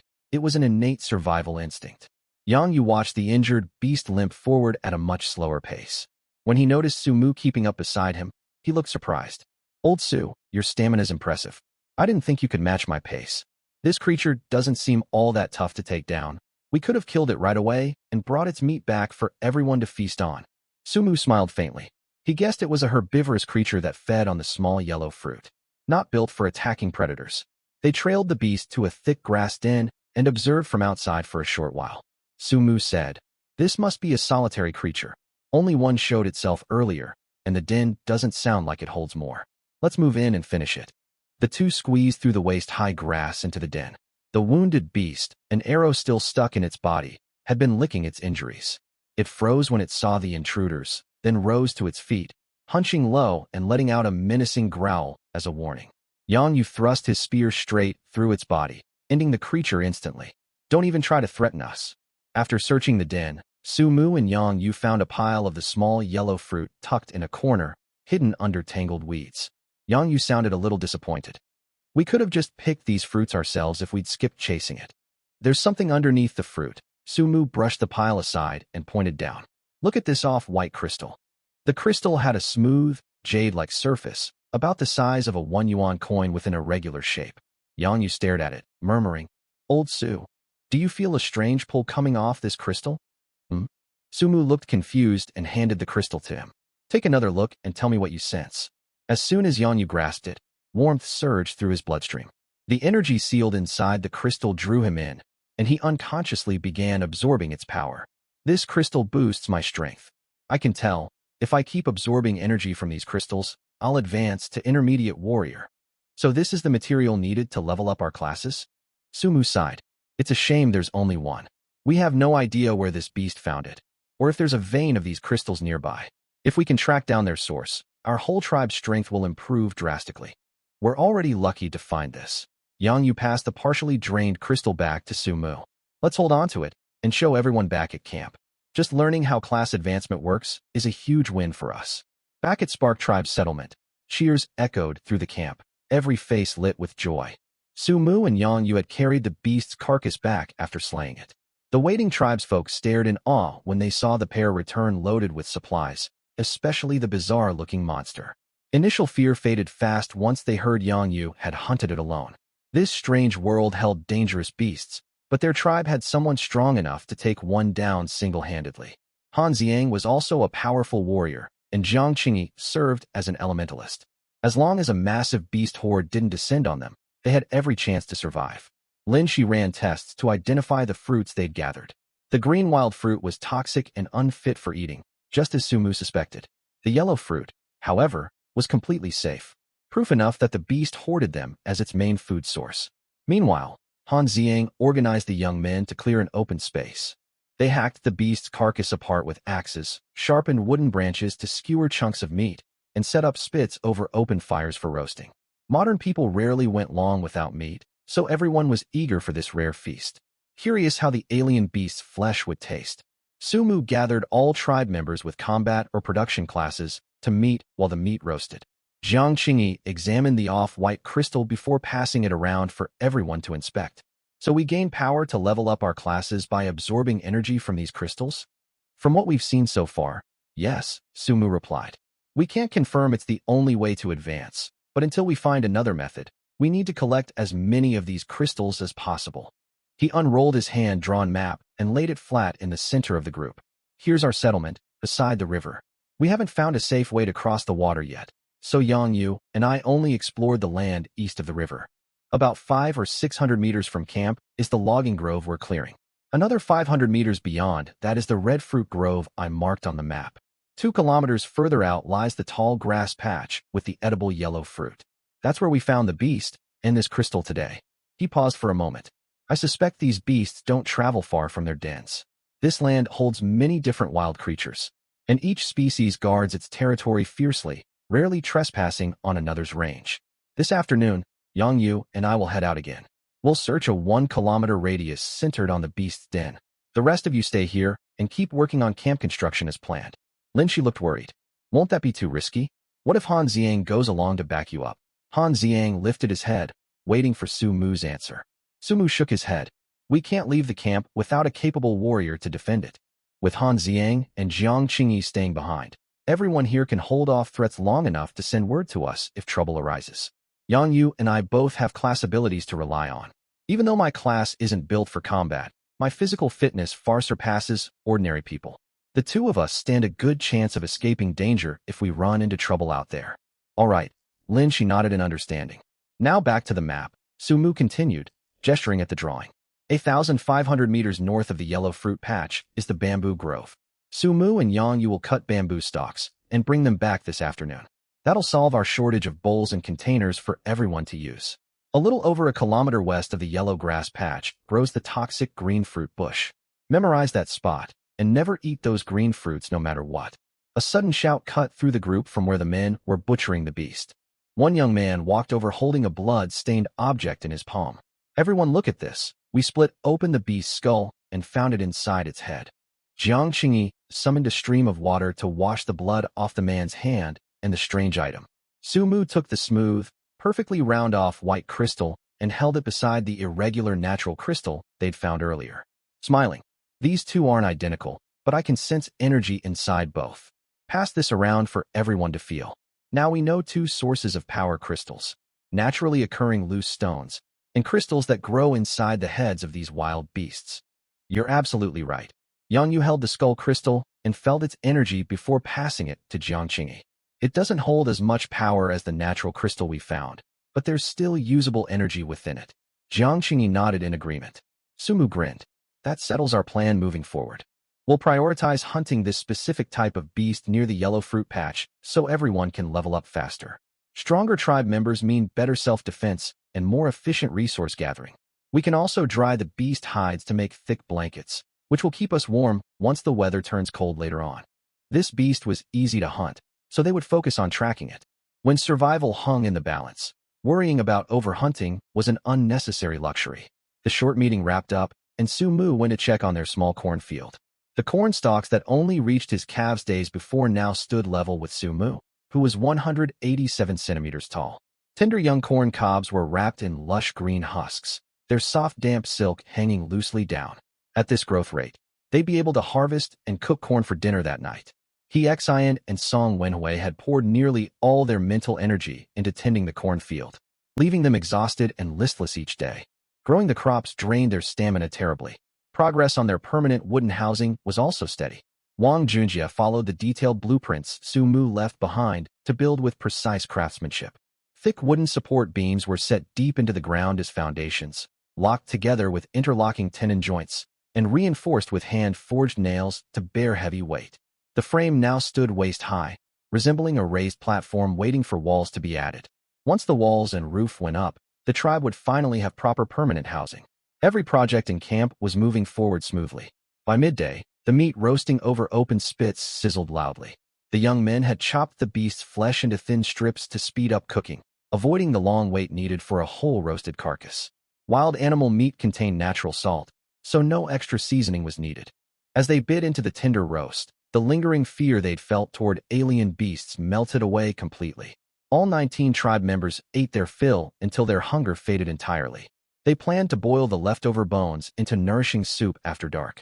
There was a surplus of meat left over, so Sumu picked strips with a mix of lean meat and thin fat, asking Yang Yu to slice them into 20-centimeter long, 5-centimeter wide strips with an axe. He spent 1 construction point to exchange for a 10-kilogram sack of salt, more than enough to cure the meat, with plenty left over for daily cooking use. Sumu had watched his grandmother cure smoked pork back in his hometown, so he knew the entire preservation process well. He rubbed salt thoroughly into every strip of meat. Without large storage tubs available, the group dug a shallow pit, lined the bottom with dry fallen leaves, laid the salted meat inside, then covered it with branches and more dry leaves before sealing the pit with a layer of soil, marking the spot clearly.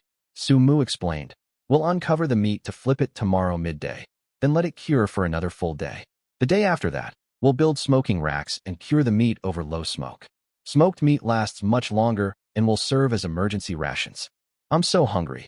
Inside the crude wooden huts of the fairy tribe, nearly every young woman whispered the same complaint. They'd originally come to the forest park for a one-day picnic, only bringing enough food and water for a single meal. A full day and a half had passed since arriving in this strange world, leaving only tiny scraps of food that barely offered psychological comfort. Disparities in how much each person brought and individual appetites made shortages inevitable. Without shared resource management, some would starve while others barely scraped by. No one had extra supplies to spare. Worse still, the tribe had woken that morning to find Li Simin had been dragged away by a river creature, her body never recovered. Fear gripped all the women, and none dared venture out alone to search for food. Several of the girls faced an even more difficult hardship. Their menstrual cycles had started after arriving, and they'd only packed a small number of disposable pads for a single day outing. Even rationing them carefully, all pads had run out after a day and a half. None of them had ever endured such harsh living conditions before. They'd considered asking others to share supplies, but every woman in the all-female tribe would eventually need them. Those who'd just finished their periods felt brief relief before growing anxious about their next cycle approaching. Girls whose cycles were about to start were on edge with no supplies at all, while those currently menstruating struggled through constant discomfort with nothing to use. Spark Tribe had 10 young women in total, 2 or 3 of whom were also menstruating. Fortunately, the group was smaller, and male members like Su Mu and Yang Yu all kept packs of facial tissue in their backpacks to share. It didn't eliminate discomfort entirely, but it made the situation manageable.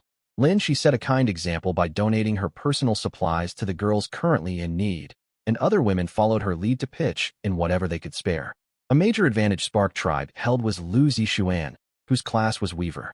Sumu initially planned to have her weave blankets and clothing first, but Lin Shi privately brought up the women's hygiene struggles to him. Sumu adjusted production orders so Lu Zixuan would craft reusable cloth menstrual pads as a top priority. The tribe kept this arrangement private out of consideration for girls who felt embarrassed discussing the topic openly. The fairy tribe also had a weaver among their members, a girl named Luo Xueting. Every day, Luo Xueting hid in her wooden cabin to secretly make clothes and blankets for herself. She dared not let anyone find out, for a chosen girl faced countless dangers. Before anything else, however, Luo Xueting decided to weave some cloth strips to trade fairly with the girls going through their monthly cycles. With that thought, she unzipped her school bag, pulled out the rough cloth strips she'd made earlier, and quietly slipped out. Some girls had asked to borrow sanitary pads from her the day before, so she knew exactly who was menstruating or about to start. Luo Xueting knocked softly on one girl's door. The girl on the other side was a food lover. Whenever the group shared clothes or skincare products, she would ramble on about tasty shops and affordable snacks online. Moments later, the door creaked open. Luo Xueting craned her neck to glance inside. "Xiaoman, I need to talk to you about something.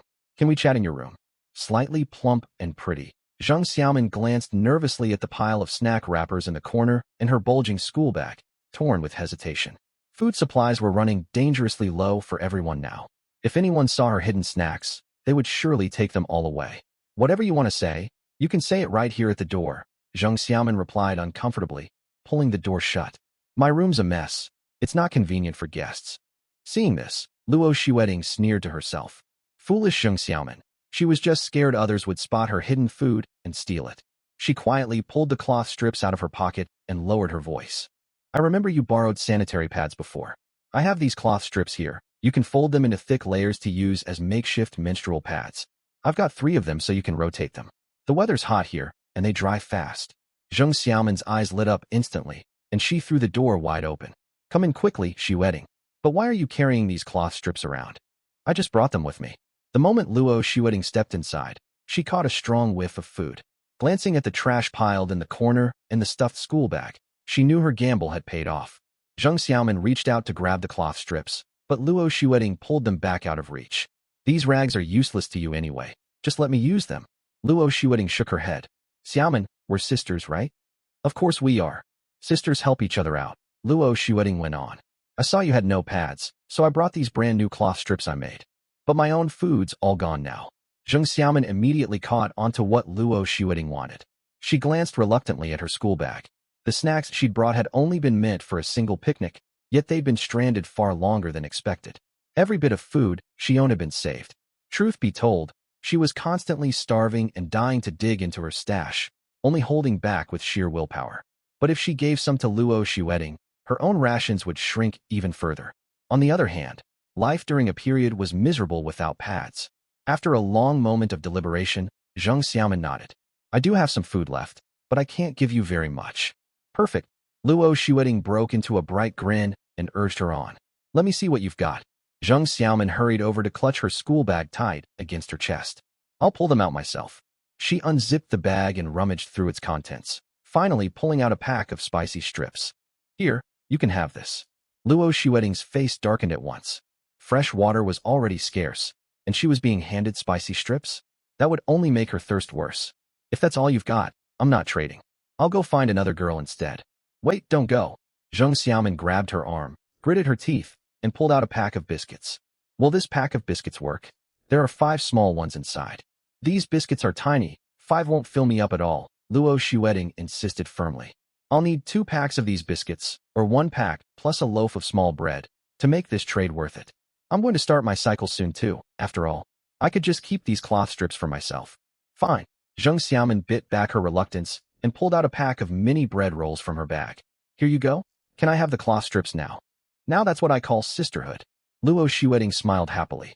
Weaving these cloth strips cost her nothing but a few uses of her skills, while food was an extremely scarce resource. Zhang Xiaoman really was easy to manipulate, and she, Luo Xueting, was truly the chosen one. That day, Luo Xueting, who'd unlocked the Weaver class, was not the only one plotting to seize food and supplies. The other 9 girls who'd obtained unique classes also turned their sights on the ordinary tribe members.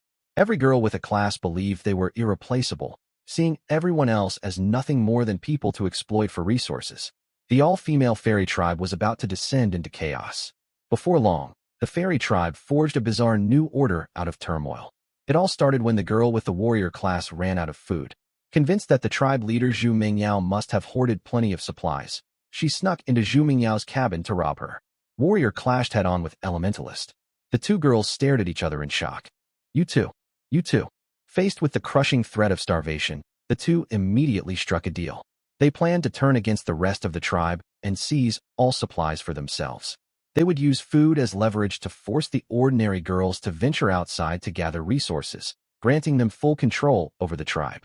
But as they put their plan into action, more and more girls discovered each other's secret. In the end, all 10 class holders banded together. They were forced to accept that they were not the sole chosen girl, that there were 10 of them with special powers. The 10 class holders formed the Fairy Tribe Management Panel, taking complete control. Their test to confirm who held a unique class was simple. Anyone who could activate a special skill counted as one of them. The 10 girls held a quick huddle, and in less than a minute, agreed to confiscate all supplies from the ordinary tribe members. Zhu Mingyao scanned the crowd of terrified girls. Sisters, we're not taking your supplies to keep them all for ourselves. Complete your daily assigned tasks, and you'll receive rations in return. Wang Yutong whispered quietly, never imagining things would spiral this far. Mingyao, this wasn't what you promised when we first built the tribe. I wish I'd gone to the class monitors group instead. Another girl chimed in. That's right. You said we sisters should support one another. You can't oppress us, ordinary people. Exactly, a second girl shouted angrily. If you keep this up, we'll leave and join the class monitors group. Zhu Mingyao let out a cold laugh. Go ahead. The 10 of us with classes can sustain this tribe perfectly well without you. But you'd better hope Su Mu is willing to take in a horde of useless extra mouths. The girls fell silent. Wang Yutong stepped forward and spoke softly. Mingyao, I don't think you should do this. Zhu Mingyao raised her hand and slapped her face. You never stop nagging. If you thought Su Mu's group was so great, why didn't you leave earlier? 1 minute you praise Su Mu, the next you defend our tribe. Whose side are you even on? Wang Yutong stood frozen, stunned by the blow. Zhu Mingyao's words cut deep, calling her out for constantly straddling both sides and pleasing no one. Hot tears streamed down her cheeks. Zhu Mingyao swept her gaze over the crowd, her voice icy. Stop crying. You won't get any food until you finish tasks. Before nightfall, every single one of you will head outside to explore. Those who bring back useful supplies or information will get better rations from now on. Anyone who returns empty-handed will be cast out of the tribe. We can't afford to feed people who do nothing. Hand over all your supplies right now. Don't make us come take them by force. She shot the group a fierce glare. Luo Xueding, the weaver, pointed at Zheng Xiaoman, who was quietly sobbing in the crowd. Zheng Xiaoman's cabin still has plenty of food. I'll collect it. She stormed toward Zheng Xiaoman's room. Zheng Xiaoman rushed to block her path, but the other class holders held her back. She could only watch helplessly as Luo Xueding ransacked her cabin and dragged out all her hidden supplies. Luo Xueding even took the 2 extra cloth menstrual pads Zheng Xiaoman had kept for emergencies. Look at all this. Zhu Mingyao's eyes lit up. Whether the ordinary girls found food on their expeditions or not, these seized stockpiles would keep them fed. Zheng Xiaoman broke down into loud sobs. Luo Xueding, how could you do this? Luo Xueding replied in a mocking, sickly sweet tone. Me? What about you? All our sisters are too weak from hunger to stand. Yet you had all this food. You broke sisterhood first. Don't blame me for what I've done. Minutes later, the warriors stood guard over the crowd of ordinary girls while the other 9 class holders stripped every cabin of its remaining goods. Most people had run out of supplies long ago, but humans always clung to tiny hidden reserves as a last resort when starvation loomed. Zhu Mingyao bit into a loaf of bread. The satisfying rush of carbohydrates filled her body, lifting her foul mood instantly. The ordinary girls seethed with silent rage. Regret gnawed at every one of them. If only they'd ignored Zhu Mingyao's words and joined the Spark Tribe led by the class committee. They might not have full bellies there, but at least they'd get steady food and clean drinking water without unfair treatment. Meanwhile, over at the Spark Tribe, Linshi stared at the bone broth simmering and bubbling over the fire, gazing out at the distant sky. She murmured to Su Mu beside her. Su Mu, do you think the girls over there have enough food and water? Linshi had a gentle, kind heart, which made the healer class a perfect fit for her. Even after Zhu Mingyao had treated her poorly, she still worried about the other girls. Su Mu set down the charcoal he'd been holding and turned to look at her. Sunlight gilded the ends of her high ponytail, softening her delicate features.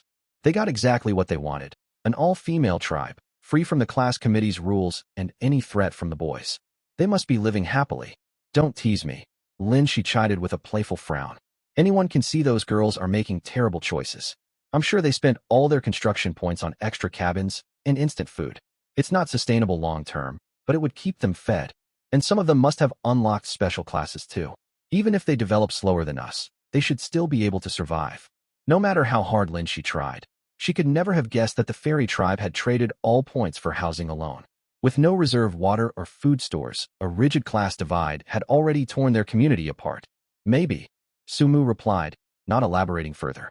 He suddenly twitched his nose. Lin she quickly covered her chest, flustered. What are you sniffing at me for?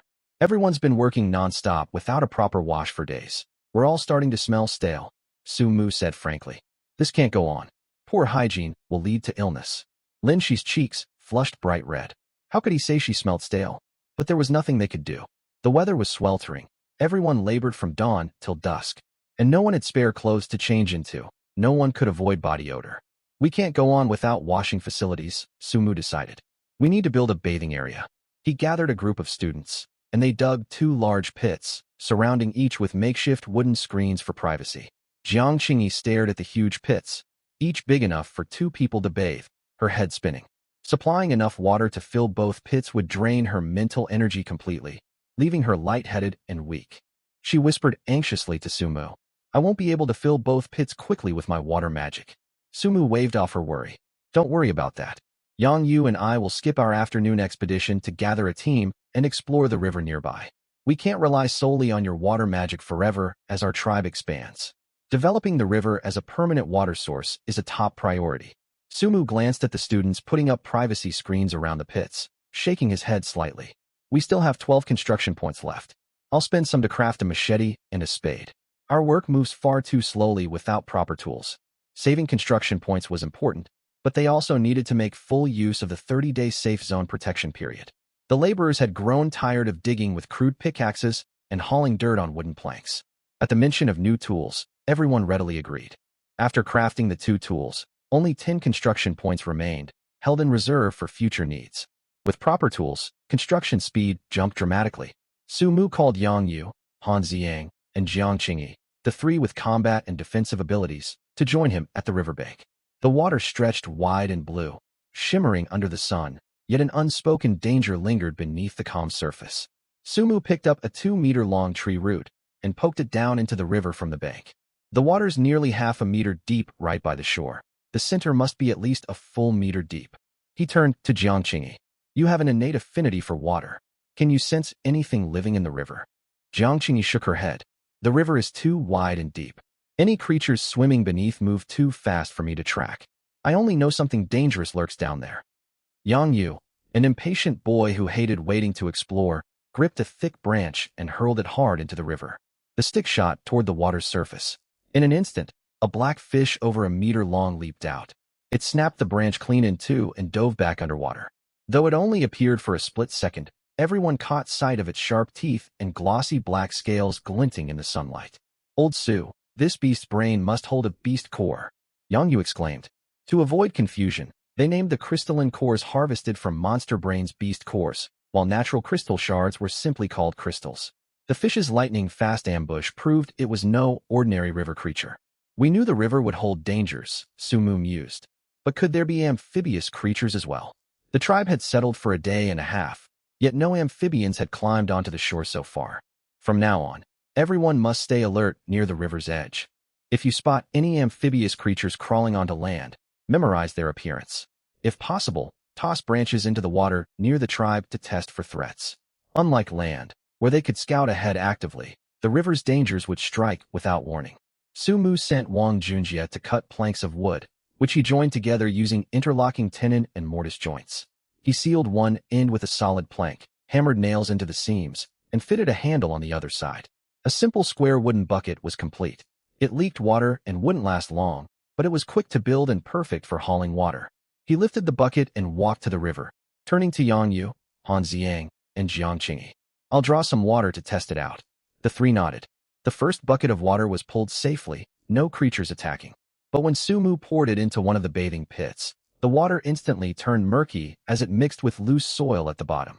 Sumu frowned. This won't work. Even if people wash clean, The mud will get them dirty again the second they step in.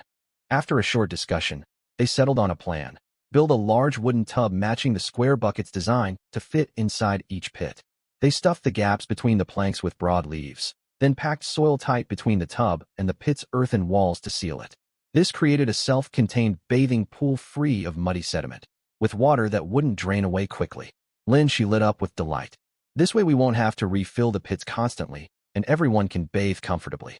The only downside is emptying the tub when we need to change the water. Wang Junjie spoke up. We can dig a slightly deeper drainage trench beside each pit, hollow out bamboo stalks to use as drain pipes, and carve a matching hole at the bottom of each wooden tub.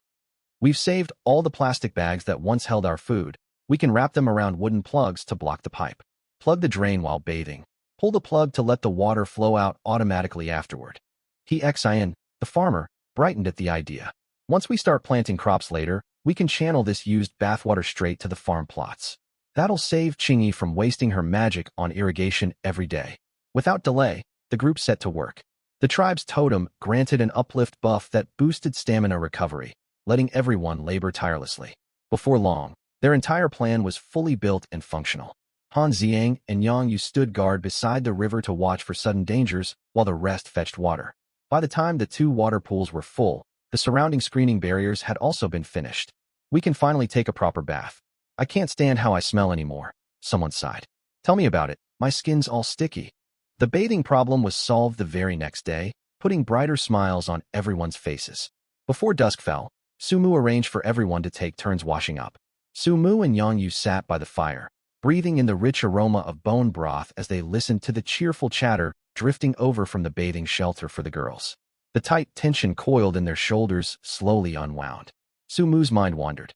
Yang Yu and the others could absorb energy from crystal shards and beast cores to grow stronger with their classes, but as the lord of the settlement, how was he supposed to advance? He could sense the energy within both crystals and beast cores, yet he couldn't draw it into himself at all. Sumu fell deep in thought. Could the lord class's progression be tied directly to the settlement's level? If that were true, anyone who unlocked the lord class would essentially be bound to constant warfare. Upgrading the settlement required expanding the totem's coverage, and expanding that range meant seizing other tribes' totems to level up. That would mean non-stop fighting, wouldn't it?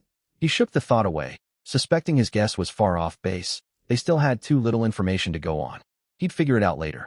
What are you daydreaming about, old Su? Yang Yu's voice pulled Sumu out of his reverie. Sumu turned to him. I was thinking the houses should be fully built in a day or two.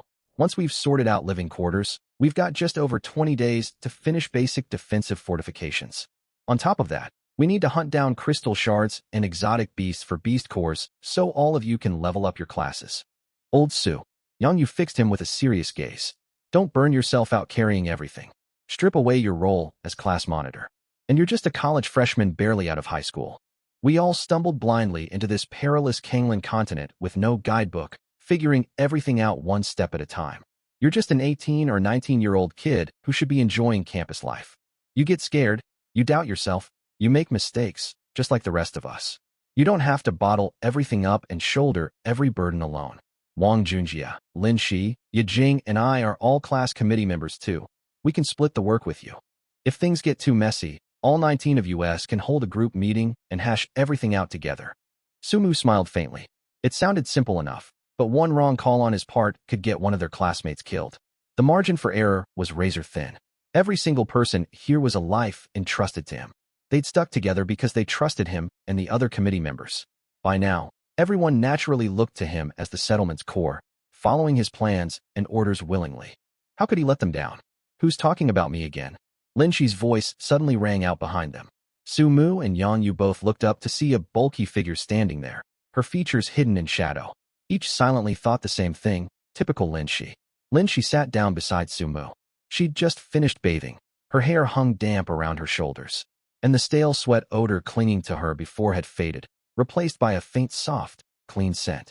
Sumu had no clue where the gentle fragrance came from, though he'd seen online chatter that drinking lots of milk could leave a subtle natural aroma on a person. Her cheeks held a faint pink flush, and her loose gray sweatpants covered her long, sturdy legs. Sumu stared at her clean clothes fluttering in the breeze, confused. It was just a bath. How did your clothes get so fresh-looking too? Lin Shi flashed a playful peace sign and nodded toward Jiang Qingyi, who was bustling nearby. Qingyi has an innate affinity for water elements. She acted like a portable clothes dryer for me. Su Mu and Yang Yu exchanged a stunned glance. Water elementalists were far more useful than they'd realized. Why hadn't they thought of siphoning excess water straight out of soaked garments? Spells like Water Bullet and Water Cascade all worked by drawing water element energy, so focusing that power to pull moisture from fabric worked perfectly. Jiang Qingyi was basically a living clothes dryer. Su Mu and Yang Yu shot to their feet in unison. We need you to do ours too. Jiang Qingyi let out a helpless bitter laugh. She'd bathed alongside Lin Shi earlier. When Lin Shi complained that wearing sweat-soaked clothes was miserable even after washing them, Jiang Qingyi had tried siphoning the water out, shocked when the trick actually worked. Word spread fast among the girls, and everyone swarmed the shelter entrance asking her to dry their laundry. Her mental energy was limited, so she could only work in short bursts with breaks in between.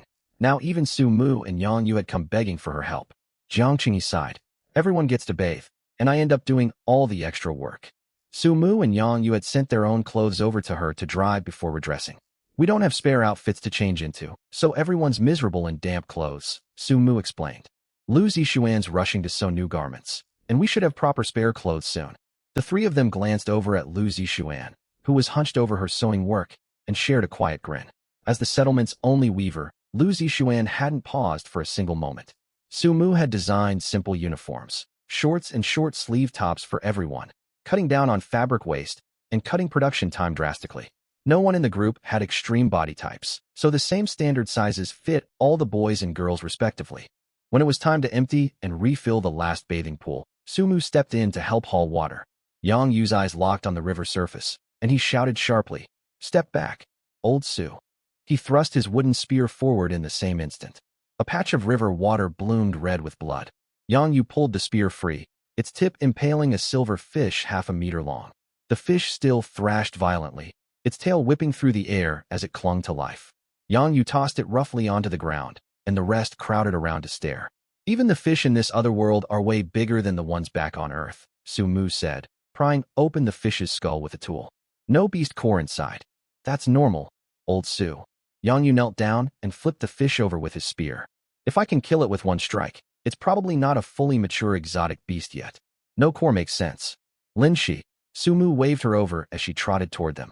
Check if this fish is poisonous, will you? Lin Shi shook her head after a quick diagnostic scan. No toxins found. It's safe to cook and eat. They still had cured exotic beast meat stored in the cellar, bone broth simmering over the fire, and now a massive fresh fish to add to their stores. Barely a full day had passed, and the settlement's food supplies were already overflowing. Unfortunately, the fish was far too large to catch with simple fishing rods. The line and wood would snap the second it bit down. They'd have to rely on spearfishing instead. Speaking of food, that evening Xin and Song Wenwei walked up to Su Mu carrying stalks of fully ripened corn, pride shining on their faces. We pulled it off, monitor. We've got corn to eat now. Su Mu's heart warmed. Next day, new settlement protection period countdown. 28 days. Su Mu and Yang Yu set out to explore the surrounding area. Following their agreed plan, they searched a 1-kilometer radius centered on the exotic beast den they'd found the day before, hunting for crystal shards. By sunset, they trundled back to camp covered in dirt. Yang Yu grumbled. We'll have to widen our search tomorrow. There isn't a single crystal shard within this kilometer. Did we miss some spots somehow? I don't think that's it. Su Mu reframed his line of thinking. Maybe we're searching in the wrong direction. If exotic beasts hoard these crystals as precious treasures, that would mean crystal deposits draw swarms of beasts to guard them, right? Like those fantasy novels where rare treasures always have monster sentinels. Yang Yu caught on immediately. But if that's the case, either crystal sites are swarming with low-level beasts or guarded by one extremely powerful top-tier beast. Either way, getting crystals won't be easy. We have to try.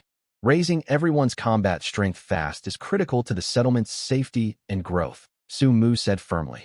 When they returned to camp, Su Mu's spirits lifted at the sight of the wooden houses with full structural frames standing complete. They'd be ready to move into by the next day. He handed out the wild fruits they'd foraged, then recounted their day's exploration and his new theory to the whole group. Jiang Qingyi nodded in agreement. Su Mu's right. Crystals are vital for boosting our power. While we search for crystal veins, we could build traps to collect beast cores first instead. Su Mu nodded. Solid plan. Do we still have the beast core we collected before? Right here. Sun Yajing pulled a round beast core out of her carry bag and handed it over. Crystals draw exotic beasts thanks to their innate energy, and beast cores carry that same power, Su Mu said. We can use this core as bait. Yang Yu raised an eyebrow. We barely spotted any beasts during our search today. Traps won't work if we set them where nothing roams. We don't need to go far. Su Mu nodded toward the river. The water's full of aquatic exotic beasts. Realization dawned on the rest. They didn't need to venture deep into dangerous wilderness at all. Hunting grounds were right beside their settlement. Su Mu laid out his trap design. He planned to dig a deep pit beside the river, connected by a shallow, narrow channel. Once the beast core was placed at the bottom of the pit, any river beast sensing its energy would swim down the channel to investigate. All they'd need to do was slam a wooden board across the channel to cut off the water flow. Trapping the beast inside the pit with no escape made it easy for them to hunt. It was a safe setup and prevented overwhelming swarms of beasts from surging in all at once. New settlement protection period countdown, 27 days. Early the next morning, Su Mu and Yang Yu skipped long-distance exploration to build the river trap they designed the day prior. Water flowed steadily down the shallow channel to fill the sunken pit. I'm dropping the bait in, Su Mu said. Yang Yu and Han Xiang stood at the pit's edge with wooden spears ready. Jiang Qingyi primed to unleash water spells at a moment's notice. Wang Junjie gripped a wide wooden plank, poised to block the channel instantly. Plop, the core sank down.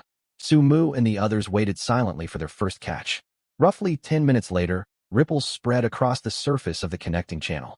Lin Shi held her breath and pointed at a dark fish shape gliding through the shallow waterway. The black fish slipped into the pit and dove for the beast core hidden on the bottom. Su Mu shot Wang Junjie a sharp signal, and he and another boy slammed the wooden board down to seal off the channel. Yang Yu raised his spear, jaw tight. Here it comes. This is probably the same big fish we saw yesterday. He and Han Xiang drove their spears down into the pit water together. A split second later, they stared in shock at the broken stumps. Damn it, Yang Yu cursed in frustration. Our wooden weapons are far too flimsy. They can't pierce the fish's scales, and one bite snaps the spear clean through. Su Mu's brow furrowed. They needed to exchange infrastructure points for iron or immediately. There was no way to reliably hunt beasts with only crude wooden tools. He'd chosen to buy raw iron or instead of finished weapons for good reason. A single infrastructure point bought only one pre-forged weapon, but that same point yielded enough iron for dozens. The iron hand tools they'd purchased earlier had only been a quick stopgap to speed up construction and conserve points. But the beast core was trapped inside the fish's belly now. They couldn't afford to wait, or the fish might digest the core entirely, leaving them with nothing to show for their trouble. Drain every drop of water out of this pit. Grab axes, pickaxes, and machetes. Su Mu ordered without hesitation. Half an hour later, everyone breathed a collective sigh of relief as they pried a beast core from the black fish's brain. Plus a second core recovered from its stomach. Yang Yu grinned. Thank God we didn't waste all that work for nothing. Wang, as our craftsman, can you smelt raw iron? Su Mu turned to Wang Junjie, determined to cash in an infrastructure point for metal. The amount of usable metal differed wildly between raw pig iron and refined wrought iron, and they needed to plan carefully. I can smelt it, but it'll take time, Wang Junjie replied. How long? Take our current machete as an example. Once I melt down the purchased iron ingots, build molds, and heat the forge, I can only finish 2 blades maximum in a full day. That's enough for now. Su Mu spent 1 infrastructure point, and a pile of raw iron ingots materialized before them. Wang Junjie sized up the stack and spoke seriously. This batch of ingots could make roughly 50 machetes if we poured all of it into blades. We don't need nearly that many. Su Mu waved the suggestion off. First, forge 4 long spears in the ancient style. 2 of them will have solid iron shafts for Yang Yu and Han Xiang. They've got the brute strength to wield the heavy metal weapons. The other 2 can use sturdy wooden poles for shafts. After the spears, craft a full set of iron hammers, pickaxes, shovels, and other labor tools. He frowned a little, reflecting on their missteps. We should have traded for iron ingots much sooner. We could have saved so many infrastructure points. I just didn't think ahead far enough before today. Lin Shi patted his arm to comfort him. You've planned everything so well for us. We've built all this, and we still have 9 infrastructure points left to spare. Su Mu nodded. They were all still learning, and he'd make sure to think several steps ahead from now on. Lessons like today's trap mishap were valuable reminders. Wang Junjie took the iron ingots away to set up his forge, leaving Su Mu to oversee the rest of the group. To speed up draining the trap pit for future hunts, they dug an extra narrow drainage channel too small for the large black fish to pass through. By the end of the day, they'd successfully hunted 6 of the giant black fish and collected 5 beast cores total. After group discussion, they agreed on a clear system for dividing the cores. Priority went first to Yang Yu and Han Ziang, the settlement's frontline warriors. Stronger fighters meant more consistent hunting yields. Next was Jiang Qingyi, whose water elementalist skills proved indispensable around camp. After her came Lin Shi, their healer, with functional support classes like craftsman, farmer, and weaver taking the final share of cores. That night, everyone gathered to eat fish stew. One girl exclaimed happily mid-meal. Has anyone else noticed? Drinking this broth gives the same warm, energized feeling as eating exotic beast meat. I swear I feel my physical strength rising a little. The rest nodded in agreement. It made perfect sense. Exotic beast flesh held residual energy that boosted ordinary people's bodies. And the giant black fish counted as a low-tier exotic beast too. If they kept eating this nutrient-rich meat regularly, even those without unlocked classes would gradually build stronger, hardier physiques. It was a huge win for the whole settlement. After dinner, strange muffled noises echoed out of the black wilderness surrounding the camp. The day's successful hunt had emboldened everyone, and more than one person found themselves itching to venture out after dark to discover what creature made those eerie sounds. But prudence and lingering fear chased the reckless thought from each mind before anyone could act on it. Within the camp's protective barriers, firelight flickered over everyone as they tended to their various tasks. Sumu spotted Lin. She hunched over a pile of scrap fish scales, tapping away with a small tool, and wandered over to check what she was making. Lin. She lifted her head, a bright smile tugging at her lips. These fish scales are surprisingly tough. I'm drilling holes in them to string together with rope. Making light armor sets for you and Yang Yu. You two head out to explore every day. Extra protection could save your lives if you run into danger. Sumu looked at her soft, earnest expression, warmth swelling in his chest. Lin. She really did take care of everyone like a steady, reliable caretaker. Her project sparked a new idea for Sumu. They couldn't just throw away mountains of tough fish scales for nothing. He rallied a handful of classmates, grabbed a box of iron nails, and sat beside Lin. She to help punch holes through the rigid scales. The camp soon rang with constant clinking and tapping as they worked side by side. A loud cheer cut through the noise from the construction area, and Sumu and Lin. She glanced up. One of the classmates building the houses waved wildly, overjoyed. The wooden frame of the large communal lodge they'd been assembling stood fully finished. Its sloped plank roof layered with thick foliage for basic rainproofing. The main wooden house was complete at last. Lin. She set down her handful of scales and smiled at Sumu. Let's go take a look? Absolutely. They followed the rest of the group up the wooden steps and stepped inside the lodge. Firelight filled the spacious 100-square-meter hall. Windows lining the walls offering clear views of the surrounding wilderness. A simple wooden partition split the building into 2 separate sleeping quarters for the boys and girls respectively. Rows of single wooden beds lined the plank floors, each fitted with crisp white bed sheets woven by Lu Zixuan. Lu Zixuan, the weaver, wiped sweat from her forehead, worn out but relieved. I barely finished all the sheets in time for the lodge's completion. The beds sat packed close together, less than half a meter of walking space separating each frame. One girl flopped backward onto a mattress and sighed contentedly. A real bed. I can't believe I get to sleep on one again. The whole group burst into laughter. No matter when it is, having a room and a bed always brings a sense of peace to one's heart. Everyone picked out beds and marked them with numbers to tell them apart, then lay down on them, unwilling to get up. Wang Junjie smiled and said, "Tomorrow I'll carve wooden pillows for everyone one by one. Then our life here will feel more complete." Sun Yajing smiled softly. "Someday, our tree houses will have tables, chairs, cabinets." Everyone sat by the beds, chatting eagerly about the future. Beneath the dancing flames, every face wore a smile, every pair of eyes brimming with hope. A bolt of lightning suddenly split the dark night, followed by a deafening clap of thunder, and then a downpour poured down in an instant. It was as if the rain was both celebrating and testing the wooden houses they had built.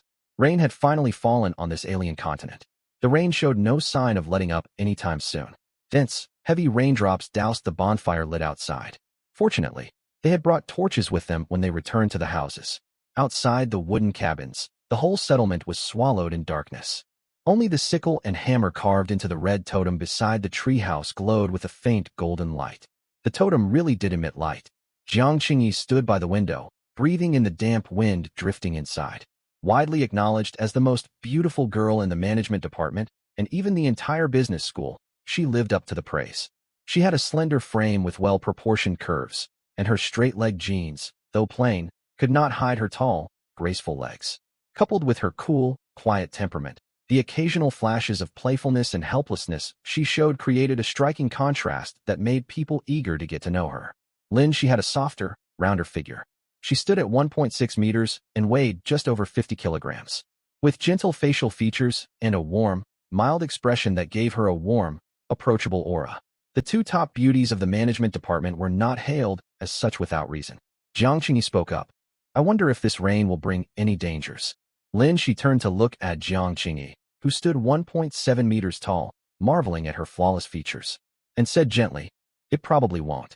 Besides, we've got Su Mu and the others to rely on. Once trust had taken root, the name Su Mu naturally brought a sense of security to everyone. Jiang Qingyi nodded in agreement. Su Mu stood alongside Yang Yu. It's a good thing we built these tree houses elevated 1 meter off the ground. Without resin or oil to waterproof the wood, constant rain would rot the timbers quickly and compromise the safety of the cabins. Yang Yu gave him a thumbs up. I always knew I had good faith in you, old Su. You're born to lead this group. With you guiding us, we'll surely survive well here. Su Mu smiled faintly. His greatest wish was that every single person in their settlement could return to Jiancheng unharmed. And that was the shared hope of everyone there. The fairy tribe. 10 professional players, including Zhu Mingyao, were living far more comfortably now. They had sent scouts to explore the surrounding lands, who brought back red wild fruits. After ordinary girls tested them to confirm they were edible, these fruits became their staple food. Nearly all the settlement's supplies were allocated to the 10 professionals, so their lives were far easier than before. In stark contrast, the other 10 ordinary young women endured harsh, miserable conditions. 2 days prior, the tree houses had been reassigned. Zhu Mingyao and her 9 companions claimed the cabins closest to the glowing totem, while the ordinary girls were moved to the outermost huts. Wang Yutong was one of them. She had long grown used to the stale smell clinging to her body and her grimy, unwashed clothes. Every day she labored until she was soaked in sweat, yet there was no way to bathe, leaving her constantly uncomfortable. Her hair was matted and greasy, clumped into tangled strands that exposed patches of her scalp despite its natural thickness. Wang Yutong thought she looked as filthy as discarded refuse. At first, she had clung to the hope of washing herself, but now she was completely numb to the grime covering her skin. Sometimes, when sent out to scout alone, she even wondered if being devoured by a strange beast would free her from this suffering. Still, no matter how worn down she felt, she clung fiercely to the will to live. The rain began to fall outside. Wang Yutong stiffly twisted her neck to stare out at the pitch-black wilderness, her tattered skirt torn to rags by sharp branches. She pushed herself upright against the wall and walked to the window, stretching a palm out into the storm. Huge raindrops stung her palm, their icy chill jolting her senses and reminding her that she was still alive. After a moment's hesitation, she stripped off her tattered clothes and stepped outside into the rain, her body marked with faint scrapes and bruises from daily labor. Cold rain washed over her skin, streaming down her tangled hair, across her cheeks, neck, torso, and limbs. All she wanted was to scrub away the layer of dirt covering her body. Other girls in neighboring cabins heard the commotion. Spotting Wang Yutong cleansing herself in the rain, they hesitated briefly before undressing and joining her in the downpour. Zhu Mingyao watched the scene from inside her dry cabin, a cold sneer tugging at her lips. She and the 9 other professionals had seized all the thermoses and plastic bottles to carry fresh river water for their own simple washes. They also owned woven blankets made by craftswoman Luo Xueding to wrap themselves in, and they passed their soiled clothes to the ordinary girls to be hand-rinsed. To put it plainly, Zhu Mingyao's group lived like masters, while the other 10 girls labored as their servants. Once, Zhu Mingyao had believed all girls ought to support one another, but now she thought the relationship advice she had read was flawed. Mutual aid only worked between equals. People fell into different tiers, she reasoned. Why should she waste resources helping girls who could offer her nothing valuable in return? The rain continued to pour. One by one, the girls who had washed themselves outside returned to their damp cabins. Back inside, Wang Yutong hung her wet clothes over wooden branches and lay down on the bare cabin floor. The feeling of clean skin made her feel human again. She told herself to hold on. Things would get better someday. Fate had spared them so far. They had never encountered danger fetching river water or scouting the wilds, after all. Lost in these quiet thoughts as she prepared to sleep, a shrill scream cut through the rain. Wang Yutong froze with terror. The last time she'd heard such a scream was the morning Li Simin had died. In their tribe, screams always signaled mortal danger. She curled up in the corner of the hut, wrapping her arms around her knees, too frightened to step outside. If ordinary girls like her rushed out, they would only be sacrificed as bait for monsters. Outside the cabins, dawn tinted the settlement with faint gray light. The girls stared in horror at a crocodile-like monster hauling itself up from the riverbank and screamed. The beast stretched 2 meters long, its ash-gray hide patterned like a python's scales. Its thick limbs ended in 5 suction cup-tipped claws, and its elongated spine was lined with bumpy ridges along its tail. Startled by the crowd's cries, the monster quickened its crawl toward them. Lightning flashed sporadically amid the persistent rain, briefly illuminating its maw full of sharp, slime-drenched fangs. Glancing over the gathered girls, the beast appeared to decide the group was too large to attack all at once. It crashed through the flimsy wooden door of the nearest hut and burst inside. Terrible shrieks erupted from the girl trapped within. Zhu Mingyao hurried out after being disturbed, walking past the cabins surrounding the totem to witness the nightmare unfolding. Zhu Mingyao, a 2-meter crocodile monster, broke into Zhang Yiran's hut. Luo Shiweting stumbled over, trembling with terror as she shouted the news. Rainwater flooded through the shattered doorway of Zhang Yiran's cabin, mixed with streaks of blood and strands of hair flowing back outside. Zhang Yiran's desperate cries for help briefly echoed out, only to be drowned by the monster's ferocious snarls. The next instant, a bloodied hand clamped onto the doorframe. Zhang Yiran's blood-smeared face peeked out as she scrambled desperately toward freedom. Yet the monster inside dragged her backward so violently the wooden frame warped under her grip. Her fingernails tore away from her fingertips, but the agony paled beside her primal urge to survive. Her eyes bulged with unbridled terror. "Help me. Please, save me." One girl grabbed Zhu Mingyao's arm, staring at her desperately. "You 10 with special jobs always act like you're the chosen ones, above the rest of us. Now it's time for you to fight. If Zhang Yiran gets eaten, this monster will hunt every last one of us next. We've given you all the best food and supplies. Let you take everything first. You owe us protection now." Every pair of eyes in the rain locked onto Zhu Mingyao, their dark, anxious gazes threatening to turn on her if she did nothing. Zhu Mingyao swallowed hard. She raised a hand. An earth-yellow elemental power swirled around her palm. Before everyone's eyes, she summoned a thick earthen wall that sealed the hut's entrance completely. Zhang Yiran, already pulled back inside with only one hand clinging weakly to the frame, stared at the solid wall in utter despair. Streaks of blood-streaked tears slid down her cheeks. She bitterly regretted following Zhu Mingyao to this all-female tribe. The people here were crueler than any demon. She released her grip on the doorframe, letting the monster drag and tear at her body. As her consciousness faded, she imagined Su Mu's settlement. If she had chosen to join them instead, she would have worked alongside Su Mu and her classmates to build a safe life, and eventually returned to Jiangqing. If only she could turn back time. "What are you doing? You're killing her. Why block the door shut?" Zhu Mingyao's act sparked a storm of angry accusations from the other girls. The remaining 9 professional women stayed silent, refusing to side with her. They would not risk their lives to save the girl, yet none could bring themselves to trap her inside with the beast, as Zhu Mingyao had. Surrounded by furious criticism, Zhu Mingyao snapped defensively. "None of us could stand up to that monster. Even if we rushed in to rescue her, who among us would escape unharmed? There's no medicine here. Any wound would fester and kill us anyway." Zhang Yiran was already doomed. "By sealing this door, I sacrificed one life to keep the monster trapped so it cannot slaughter the rest of us. Without this wall, it would break free and hunt more victims. We professionals have the strength to fight back. But none of you ordinary girls would stand a chance against it." The crowd fell silent. Her logic was undeniable. Zhang Yiran could not be saved, and an unblocked door would let the monster rampage through the entire tribe. Zhou Jiechi, a warrior-class professional, took a deep breath and asked, "Mingyao, but the monster is still alive inside. What do we do now?" Zhu Mingyao forced a calm tone. "It needs to hunt for food to survive. Trapped in that hut with no fresh water, it will starve eventually. And then we can avenge Zhang Yiran." The girls exchanged uneasy glances. It seemed like their only viable option. No one could sleep for the rest of the night. They kept constant watch over the wall-sealed hut, terrified the monster would break out. Half an hour later, violent crashing sounds shook the entire cabin. Moments afterward, the blood-soaked monster squeezed its body through the window opening. Zhu Mingyao and the other professionals shrieked and huddled together in fright. Fortunately, the beast appeared full after its meal. It hesitated, sizing up the crowd. Then it turned and crawled back toward the river, vanishing beneath the water's surface.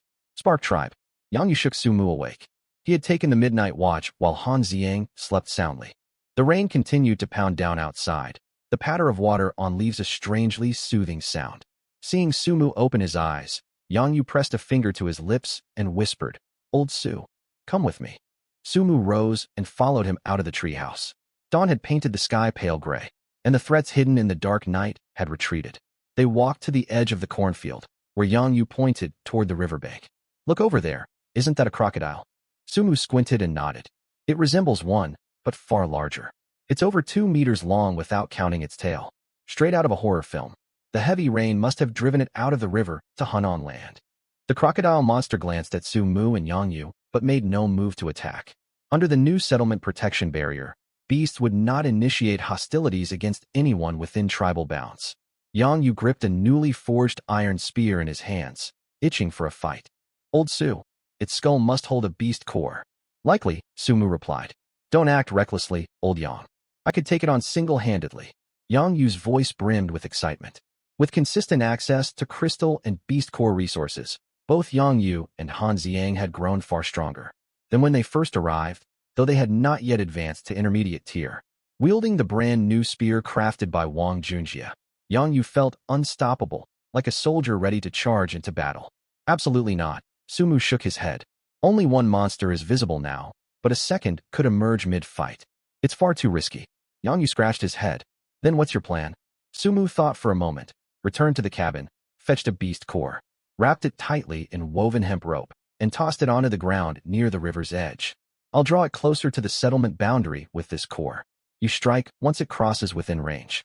If the battle turns sour, retreat back into tribal territory at once. The protection barrier should stop it from chasing you." "Got it." Yang Yu brandished his spear, ready for combat. The monster caught wind of the core's powerful energy. It lifted its heavy limbs and slowly lumbered toward the bait. Each time it drew near, Sumu tugged the rope to drag the core a little farther back. Once the beast stood 30 meters from the marked tribal boundary line, Sumu gestured to Yang Yu. "Now's your chance." Yang Yu licked his lips and charged forward with his spear raised. "Cover me, old Su. I bet I could fight 3 of these things at once." He slammed the iron spear hard against the monster's skull. Dazed from the blow, the beast staggered. Yang Yu pressed his advantage, yet the monster quickly recovered, dodging his stabs and lunging to snap at his calves. One bite would cripple him, if not kill him outright. Yang Yu activated his skills Valor and Fortitude, weaving around the beast to duel it at close quarters. For a long while, neither side gained the upper hand. Still, Sumu watched as Yang Yu grew more attuned to the monster's movements with every passing minute, learning to predict its attacks and land heavy counterblows to its head. The beast grew exhausted, no longer willing to continue the fight. It twisted around and attempted to flee back to the river. Sumu called out a warning. "Don't chase it deep into the water. Relax." Yang Yu tightened his grip and hurled the spear. The monster swatted it away with its tail. But Yang Yu sprinted around behind it, wrapped his arms around its thick tail, and hefted its massive body off the ground. Crash! The monster slammed hard against a jagged stone boulder. He repeated the blow several times until the beast stopped twitching entirely. Yang Yu dragged it back to the tribal boundary, retrieved his spear, and drove it straight through the monster's skull. Warm red blood splattered across his cheeks, and he cut an imposing figure, like a warrior triumphant in battle. Yang Yu split open the monster's cranium and rummaged around inside, pulling out a glowing beast core with a grin. "See? I told you there'd be one." He slung the monster's heavy corpse over his shoulders and carried it back to the settlement. Sumu knelt beside the carcass, examining the 2 pairs of long fangs lining its upper jaw. "We can pull these 4 teeth free to carve into bone knives for self-defense. Its thick hide will also make excellent material for gear." New settlement protection countdown. 26 days remaining. The rain showed no sign of letting up. The group decided to spend the day crafting tools inside the treehouses. Spotting the crocodile monster's corpse laid out in the settlement, she gasped in surprise. "Oh my, what is that creature?" Yang Yu had gone to catch up on sleep, so Sumu explained. "Yang Yu spotted this crocodile-like beast last night and defeated it." "We didn't hear any fighting sounds at all," she frowned. The rain had drowned out all noise, and their battle had taken place outside tribal bounds. So it was no wonder no one inside the cabins heard the commotion. The strange beast drew crowds of curious onlookers. Boys and girls alike held wooden planks over their heads to shield themselves from the rain. As they gathered to examine the carcass, one girl poked the monster's hide and smiled, turning to Lin Shi. "Come check. Do you think this meat is safe to eat?" Lin Shi quickly ran a diagnostic appraisal. "It carries no toxic properties." The girl's eyes lit up with delight. "Looks like we'll have a brand new dish for dinner today." Sumu fell silent, shaking his head faintly. Now that daily life had stabilized, and the group worked together harmoniously. Their initial fear of this alien world had faded away. True to their heritage as people who treasure food above all else, the Chinese settlers' first thought upon seeing any new creature was whether it could be cooked and eaten. Resigning himself to the idea, he made up his mind. They would skin the beast, carve up its meat, and prepare a feast. Fairy tribe. Daylight fully broke through the sky. Rain poured non-stop, and all the girls stood at the doorway, unwilling to step outside. Even from the inner settlement, a sharp metallic tang mixing rainwater and blood drifted over, emanating from Zhang Yiran's wooden cabin. Heavy rain had fallen all night. Strange beasts had smashed through the walls of Zhang Yiran's cabin hours earlier. Wind swept torrents of rain inside, washing pools of blood across the floor, before the red liquid slowly seeped out through gaps between the door and earthen walls. Wang Yutong had hidden inside her own cabin through the whole night, though she never went out. The chaotic commotion outside told her exactly what had happened. She touched the damp clothes beside her. After a full night of rain, they had not dried at all, still as soaked as when she'd wrung them hours before. Gritting her teeth against the discomfort, she pulled the clothing on and stepped outside. She glanced down and spotted clumps of long hair matted together by rainwater. She used a twig to brush the hair aside, and a broken segment of a finger, its nail engorged with blood, rolled into view. Wang Yutong froze in shock. Ugh! Before fear could sink in, a violent wave of nausea crashed over her. She clutched the wooden cabin wall, doubling over to retch. There was barely anything left in her stomach, and she soon found herself heaving bitter stomach acid. Once there was nothing left to throw up, she jumped back abruptly like a startled cat, scrambling far away from the severed finger. The other girls trembled as they watched her. "Yutong, what did you see?" Wang Yutong's face drained pale, rain streaking down her cheeks as she stammered in terror. "A hand, a piece of a finger." Hearing this, the other girls exchanged horrified glances and silently stepped further back into their cabins.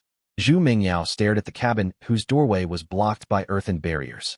After a moment of thought, she gathered her small circle of friends to discuss the situation. She then pointed at several girls. "You lot go clean out Zhang Yiran's cabin. None of you want to live in constant fear, do you?" "Exactly," Zhou Jiechi, who held the warrior class, said gravely. "This isn't just a cleaning chore. The scent of blood will draw more wild beasts back to us." The ordinary girls looked at one another uneasily. None of them dared set foot near that cabin. Zhu Mingyao and her group resorted to withholding food rations to pressure them into complying. Eventually, one girl mustered up enough courage to creep over to the cabin window and peek inside. The next second, she let out a shrill scream and collapsed onto the muddy ground, shaking uncontrollably from terror. "What's wrong?" Zhang Yiran. She's staring right at me," the girl babbled through chattering teeth. The sight inside the cabin was unspeakably gruesome. Zhu Mingyao and Zhou Jiechi locked eyes and stepped forward together. "Useless," Zhu Mingyao muttered. "This is why we ration out supplies to you all." She leaned to glance through the window, and her legs instantly went weak. Zhou Jiechi beside her caught her before she fell. Broken limbs littered the cabin floor. Most of Zhang Yiran's flesh had been torn apart and devoured. Blood-soaked scraps of cloth covered every surface, and her head lay turned toward the window. Half her face chewed away. Her eyes remained wide open, fixed straight on the cabin's only window looking out at the settlement. It was as if she resented everyone outside for refusing to save her, and even sealing off her only escape route. Zhou Jiechi peered inside too, her stomach churning violently. She whispered, "Mingyao, let's leave this be. No one can bring themselves to step foot in there." Zhu Mingyao said nothing. She hurried to an empty spot a short distance away and doubled over to vomit.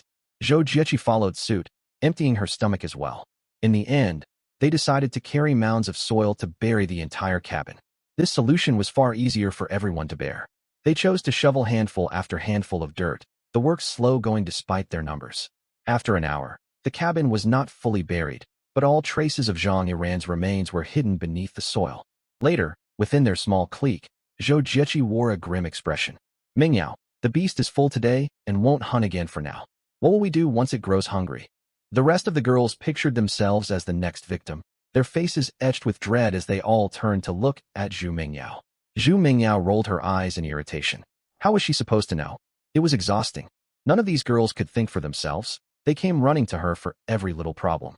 She paused to gather her thoughts and analyze the situation. We were told wild beasts would not actively attack tribal territory when we first arrived. Now that one of our own has been killed, that warning was nothing but a complete lie, a trap set for us. We must keep this information secret. We learned this harsh truth at the cost of a life. We cannot let Su Mu's group profit from our suffering for free. It is raining heavily here, and it must be pouring over at their camp too. I don't know exactly where they've settled, but they are definitely facing the same dangers we are. One girl suggested, what if we relocate our settlement? Relocate how? Zhu Mingyao raised an eyebrow. The tribal totem can be moved, but can all our wooden cabins travel with us? If we leave here, we'll have nowhere to shelter ourselves. The other girls fell silent. We'll wait it out. Zhu Mingyao waved a hand impatiently. Our cabins sit deepest within the territory, so we won't face immediate danger for now. The matter was dropped for the time being. None of them felt urgent panic until disaster struck their own doorsteps. But by afternoon, new troubles plagued Fairy Tribe. Zhu Mingyao discovered rainwater flooding the floor of her wooden cabin. And she was not alone. Every dwelling in the settlement had sprung leaks.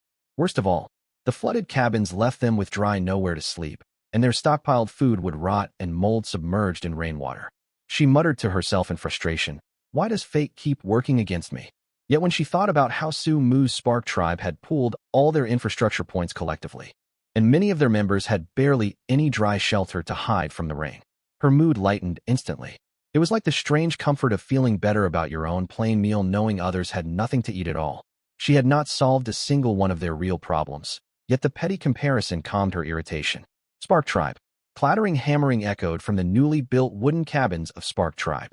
Several members split fish scales apart, hammering holes through each scale with nails to craft multiple sets of scale armor. On an earthen fire pit built inside one cabin, fat rendered from wild beast meat sizzled over the flames. A rich, savory aroma filled the air. The girls waiting for cooked meat swallowed hard, drawn to the scent. It smells incredible. Yang Yu, who had woken earlier, licked his lips. I never thought we'd get to eat meat like this back on Earth. Yet here in this foreign world we have it every day. Even low-tier beast flesh holds vital energy to warm our bodies right through this rainy weather. Wang Junjie twirled a pair of 15-centimeter fangs he'd pried from a beast's jaws, treasuring them as he brainstormed ways to forge them into the most effective weapons possible. Inside his mind, Su Mu mapped out the tribe's upcoming infrastructure plans. Their wooden cabins were fully constructed, yet countless more facilities still needed to be built. They already had proper shelter from wind and rain. Now survival demands took priority, with security as their top concern.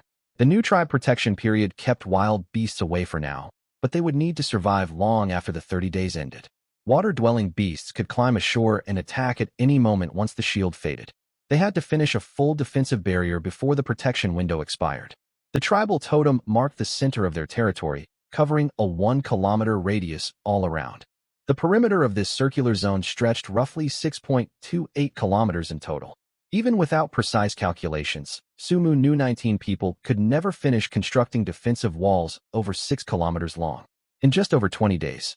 Even if everyone worked without rest around the clock, they could never gather enough raw materials in such a short window. So Su Mu abandoned the plan of a full outer perimeter wall. Instead, he resolved to build an inner fort measuring 100 meters by 100 meters. This 10,000 square meter inner compound held ample space for the tribe to live and develop, and it drastically cut down the labor required for defenses. Su Mu visualized the layout of the 10,000 square meter zone in his head. Beyond the central housing buildings and totem monument, space would be reserved for storage pantries, a shared kitchen, restrooms, bathing sheds, and watchtowers. All essential basic facilities. The outer land beyond the inner fort would be reserved for farm plots, processing workshops, and future combat training grounds. This layout drastically lightened their workload and made the entire project far more feasible. For the 400-meter defensive wall surrounding the inner fort, Su Mu planned to drive sharpened wooden branches into the ground to form a sturdy palisade. Beyond the palisade, they would dig a 2-meter wide, 1.5-meter deep moat, lined with wooden spikes along the bottom. A single wooden plank bridge would serve as their only entry and exit point. If beasts attacked, all 19 tribe members could retreat quickly inside the inner fort, pull the plank away, and activate their first line of defense. After finalizing a clear construction blueprint, Sumu unrolled the rough map for everyone to see. Yang Yu glanced over it and spoke solemnly. Sumu, 400 meters does not sound long on paper. But this will be an enormous undertaking for just 19 of us. You're right, Sumu nodded. On top of this defensive construction work, several members held permanent vital roles they could not abandon. 2 farmers responsible for crop production, 1 weaver crafting cloth and blankets. That left only 16 hands available for labor, half of whom were girls. Even with the totem's morale-boosting aura and improved physical stamina from regular beast meat meals, the workload remained staggering. To make matters worse, Sumu, Yang Yu, and Han Xiang would occasionally leave the settlement to search for crystal or deposits. Sumu sighed heavily. This forest slopes gently, but we have no steep mountain cliffs to use as natural barriers. If an attack comes, we will need to guard every single side of our territory. 19 people is far too few. Limited time and a small workforce were Sumu's biggest worries at present. Managing even a single small tribe had made him understand why ancient dynasties relied on massive populations to thrive. Population equaled productivity, plain and simple. Yang Yu raised an eyebrow. Sumu, what if we shrink the inner fort even smaller? We could just wall off our living quarters. When danger comes, everyone hides inside the wooden cabins.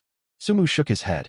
If any cuts had to be made to the layout, only the restrooms and bathing sheds would be moved outside the palisade.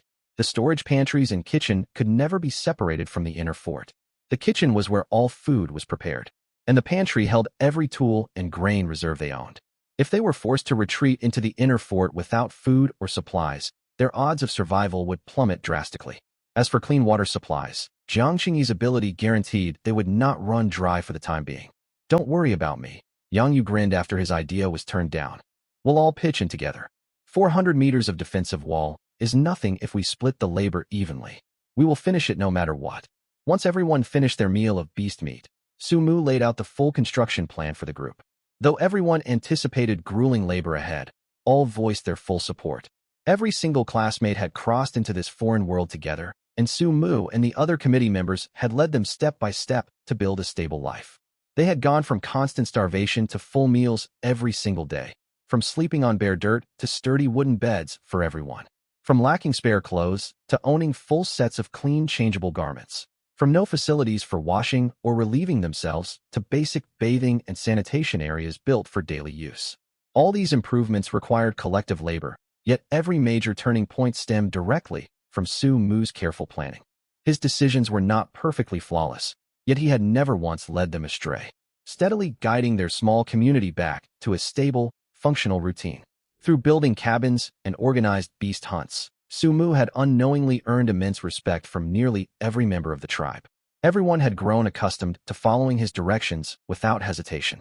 An hour later, the rain finally stopped. The ground outside remained thick and muddy, so the tribe opted to stay indoors and continue their assigned tasks. The 2 farmers tended to crop cultivation without pause, while the weaver kept working to spin cloth and sew blankets. No one knew when cold weather would arrive, but they needed warm clothing ready ahead of time to avoid freezing. Once Wang Junjie finished crafting new weapons, Sumu assigned him to prioritize forging shovels, hammers, and pickaxes, vital tools they would need to dig moats and build the wooden palisade. At minimum, 1 complete set of tools needed to be available for each work team. No more passing a single tool back and forth, wasting precious time in chaos as they had before. After a short break for rest, Spark Tribe threw themselves back into non-stop infrastructure construction. 10 full days passed. Countdown to the end of the new tribe protection period. 16 days remaining. Sumu and Yang Yu hauled the carcass of a hunted beast and wild fruit they'd gathered outside back to Spark Tribe. A faint smile tugged at Sumu's lips as he looked over their progress. Rows of sharpened wooden branches bound together and sunk deep into the earth formed a complete encircling palisade for the inner fort. Han Xiang, their strongest warrior, had labored non-stop with his shovel, and more than half of the outer moat excavation was finished.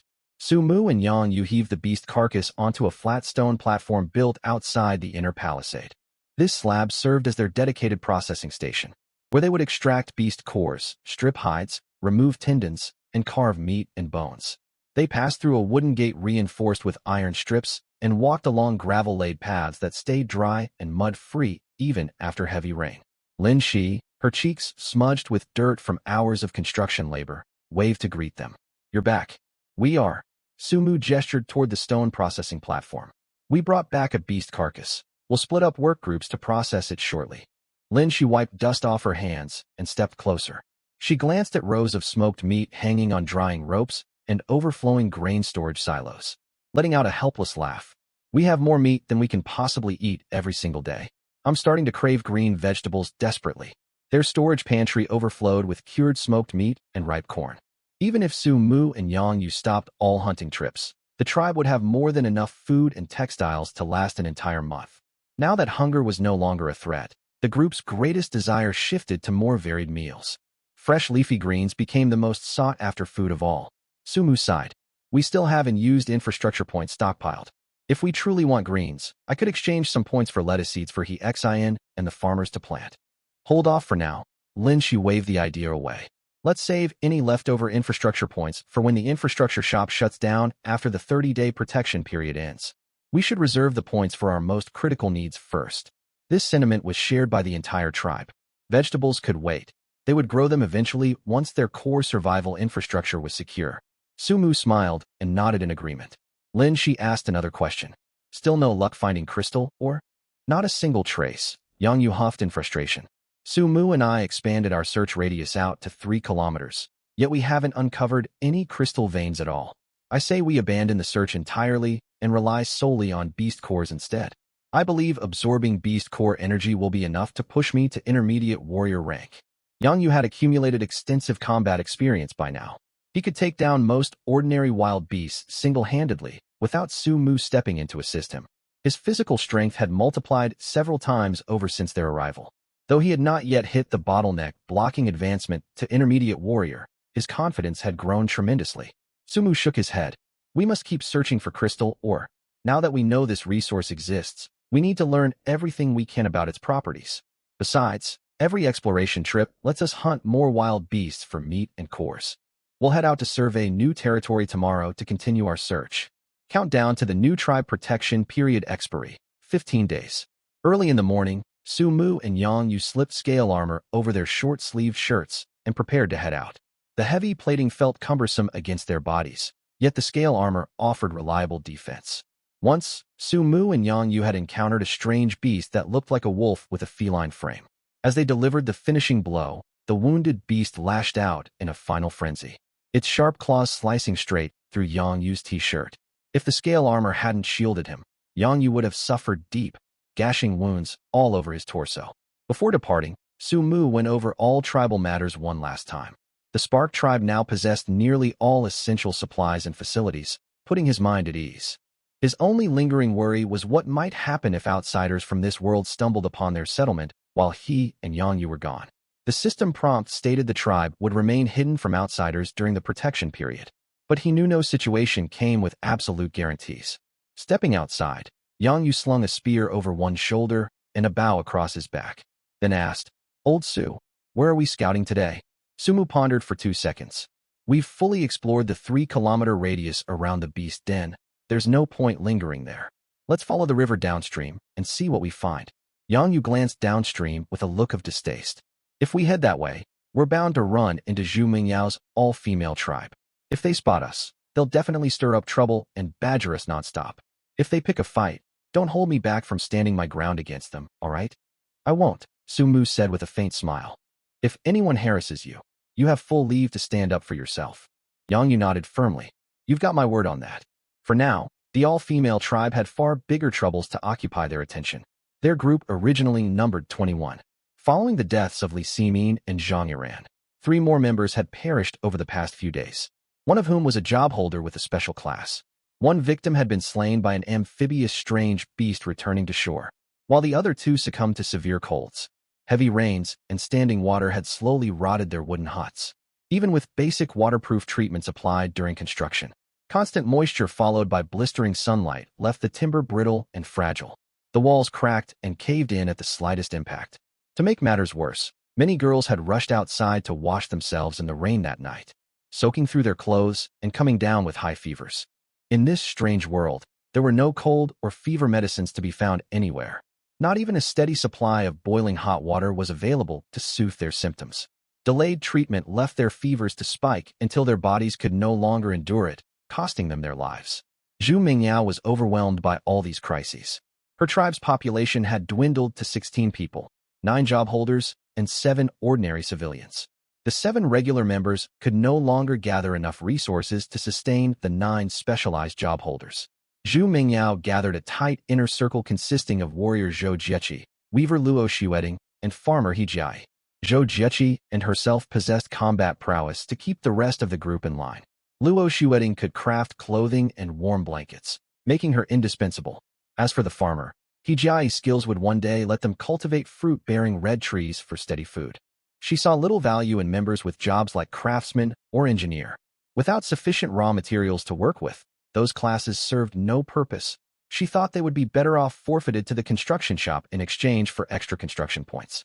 What Zhu Mingyao failed to notice, however, was the growing resentment among many of her job holders. The tribe had been advertised as a harmonious sisterhood where everyone supported one another. Yet reality had turned out drastically different. In response, the tribe splintered into countless small, cliquish factions. Groups that excluded Zhu Mingyao entirely, others that included her but shut out Zhou Jieqi, and every possible division in between.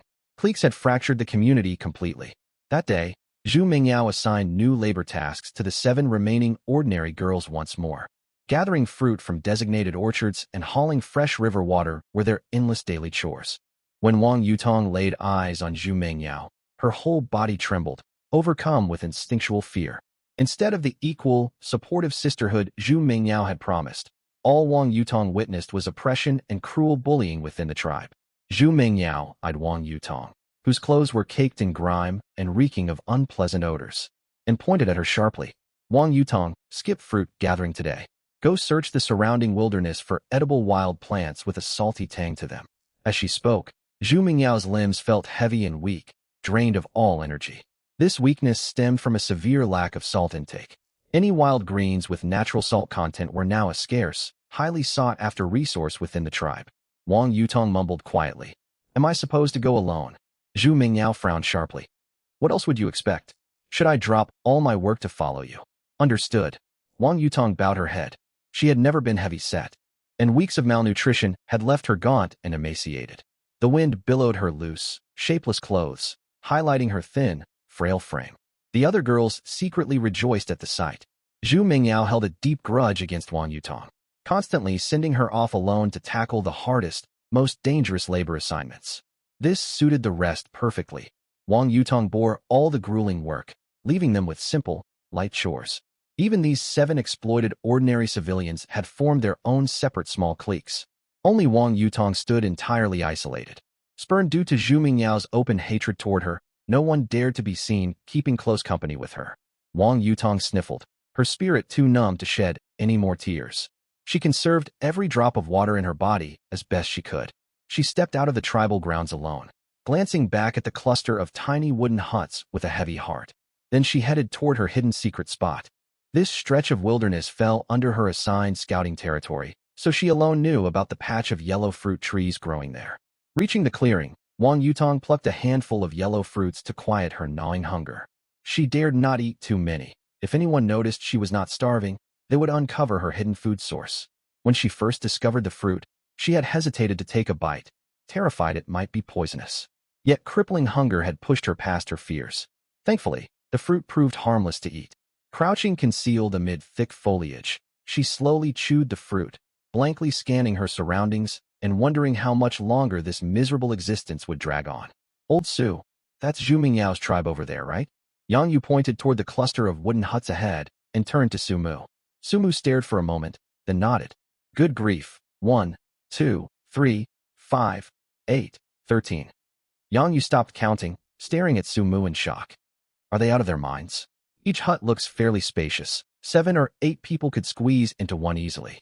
They only needed to exchange points for 3 huts total. The rest of their construction points could have gone to tools, food, or fabric. Why blow everything solely on housing? Sumu was equally baffled. How could a tribe of 21 people burn all their construction points purely on residential huts? Incredible, just incredible, Yang Yu said with sarcastic praise, giving a thumbs up. I never thought Zhu Mingyao had such a one-track mind. It's a wonder they've survived this long after wasting every single point on huts. They must rely entirely on the nearby fruit orchard for sustenance, Sumu deduced. The logic was plain to see. Without crafting or hunting tools, wild fruit was their only food source. He highly doubted Zhu Mingyao's group dared venture out to hunt dangerous beasts. At that moment, Yang Yu spotted several girls walking out of the huts. Should we head over to speak with them? No. Sumu gestured toward the east. There's no sense engaging with Zhu Mingyao and her followers. If they fixate on us and trail behind, dealing with them will become a major hassle. We'll take a wide detour east to avoid contact. You're absolutely right. Yang Yu agreed wholeheartedly. I'm terrified they'd follow us back to our settlement, refuse to leave, and we'd end up with soft-hearted tribe members pleading to let them stay. Suddenly, a figure flashed into view in the distance. Hiding deep within tall grass, Wang Yutong instantly curled in on herself. Peering through gaps in the vegetation, she spotted two figures over 100 meters away walking northward. Only two people. Though their plain short-sleeve and shorts outfits did not match the clothes worn by anyone from their class, their body shapes were unmistakably familiar to Wang Yutong. It's the class monitor and sports committee member. A flicker of hope stirred inside her desolate, numb heart. She wanted to sprint out immediately to Su Mu and Yang Yu, pouring out every injustice Zhu Mingyao had inflicted and recounting the terrible hardships endured by ordinary girls in the all-female tribe. Yet as she prepared to move forward, doubt held her frozen in place. I was the one who told Zhu Mingyao the monitor and sports rep were observing her. If I hadn't spread that rumor, she never would have rallied so many people to form her separate tribe so quickly. Wang Yutong became trapped in tangled hesitation. She also watched Su Mu and Yang Yu walking with steady, energetic strides, a clear sign they lived comfortably. Though she could not see their faces, she imagined them wearing relaxed, happy smiles. In contrast, she possessed no combat class, no personal supplies. Only this hidden patch of yellow fruit trees that Su Mu and Yang Yu likely had no use for. Even within the all-female tribe, they draw a harsh divide between job holders and regular civilians. The monitor's tribe must have its own job holders too. Would they separate people into different tiers as well? If I abandoned the all-female tribe to join the monitor's group, would everyone mock and isolate me from my past ties to Zhu Mingyao? Worst of all, their tribe had far more male members than hers. As an ordinary civilian with no special skills, would I be stuck doing endless back-breaking labor nonstop? Racked with anxious thoughts, Wang Yutong wrapped her arms tightly around her torso. Her features were unremarkable. She lacked Jiang Qingyi's delicate beauty, Zhu Mingyao's knack for neat grooming, and Lin Shi's athletic stature. Overwhelmed by insecurity, she shrank further back into the underbrush. Through tangled branches and leaves, she watched Su Mu and Yang Yu's silhouettes gradually fade into the distance. Old Su, if we keep following this river, we'll circle back to the spot where we first entered this world, won't we? Yang Yu scratched his head. You aren't thinking we can find a way home, are you? I wish there was a path back, Su Mu laughed lightly. Historically, nearly all major permanent settlements sprung up alongside rivers, much like the ancient twin river civilizations. I refuse to believe our 40 classmates are the only humans trapped in this territory. Other groups must exist somewhere. Our tribe remains hidden under the protection period. As long as the two of us avoid capture, no outsiders will ever locate our settlement. We can scout for intelligence safely. You plan to seek out the native human groups living here? Yang Yu asked, stunned by the idea. He had never imagined Su Mu would propose such a risky venture. Not exactly an active search. If we cross paths with natives, we'll observe them. If not, we'll simply expand our mapped territory. We know nothing about this land beyond our own limited assumptions. How can we build our tribe strategically without learning the natives' combat strength, daily routines, and survival methods? Yang Yu gave him a thumbs up. Su Mu's reasoning made perfect sense. After circling wide around the all-female tribe, the pair continued downstream. The surrounding scenery felt simultaneously familiar and foreign. A large stretch of the path had been trodden by their own feet weeks prior. Days of rain and the passage of more than 2 weeks had altered the landscape slightly, yet the overall terrain remained recognizable. When they reached a certain stretch of riverbank, Yang Yu spoke up. This is where our journey began. I remember this spot clearly. When the thick fog lifted, the man-made cobblestone trail from the forest park vanished entirely under mud. Su Mu scanned the surrounding earth and plucked a wooden skewer discarded from a snack package out of the mud. The branded handle on the skewer marked it as an object originating from Earth. Everything past this point is uncharted territory. Stay sharp, and we'll move as quickly as we can while prioritizing our safety. Got it. Both men held special combat jobs, granting physical strength far exceeding ordinary people. Weeks of sustained meals of strange beast meat had pushed their stamina, speed, and reflexes miles past their slow, cautious, early scouting phase. Su Mu and Yang Yu moved with remarkable swiftness, as if wind carried their steps. If they returned to Jiangsheng with their current physical conditioning, they could compete professionally in track and field and shatter all sorts of athletic records, even without supernatural powers. After walking roughly an hour, the pair slowed their pace drastically. Yang Yu's foot sank suddenly into loose ground, and Su Mu hauled him sharply aside just in time. The layer of dead leaves covering the ground concealed a 2-meter-deep pit lined with sharpened wooden spikes. If Yang Yu had fallen all the way in, he would have sustained severe, crippling wounds at minimum, even if the trap did not kill him outright. Yang Yu pointed at the hidden pitfall. Only the local natives could have built something this elaborate. Zhu Mingyao's group would never dare venture this far out to set hunting traps. Agreed, Su Mu affirmed. The presence of traps this far out means their main settlement cannot be far away. We'll proceed much more cautiously from here on. If we encounter native warriors, we'll observe first. If we hold the advantage in combat, we'll capture one alive to interrogate for information. Yang Yu nodded in understanding. They trekked for another 30 minutes before spotting a fenced tribal compound far off in the distance. Su Mu and Yang Yu dropped low into waist-high grass, watching the settlement intently. Countless figures moved about inside the enclosure. The largest building resembled the tree huts built by the Spark tribe, with rows of smaller lean-to shelters erected beside it. Constant activity filled the grounds as tribesfolk traveled between huts. Su Mu lowered his voice to a murmur. This settlement holds at least 40 or 50 people, and more are likely out hunting or gathering supplies right now.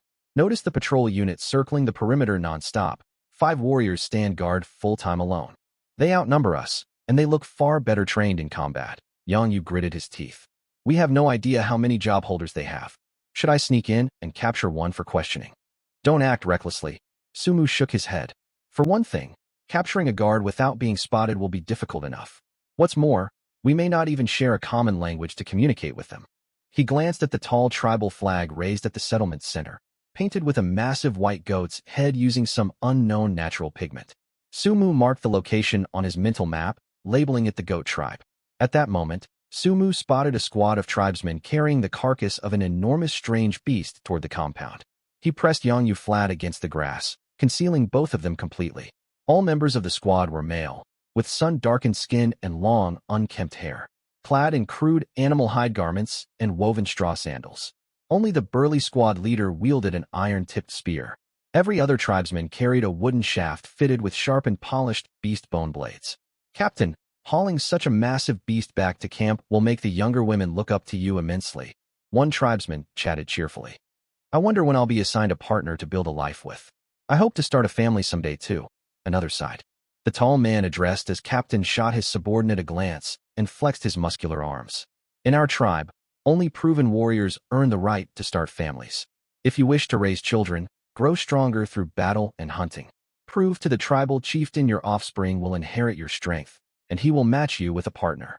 The tribesman grew sheepish and shifted the subject. I wonder what ruined our hunting trap back along the river. Luckily, we discovered the damage before it cost us this beast's carcass.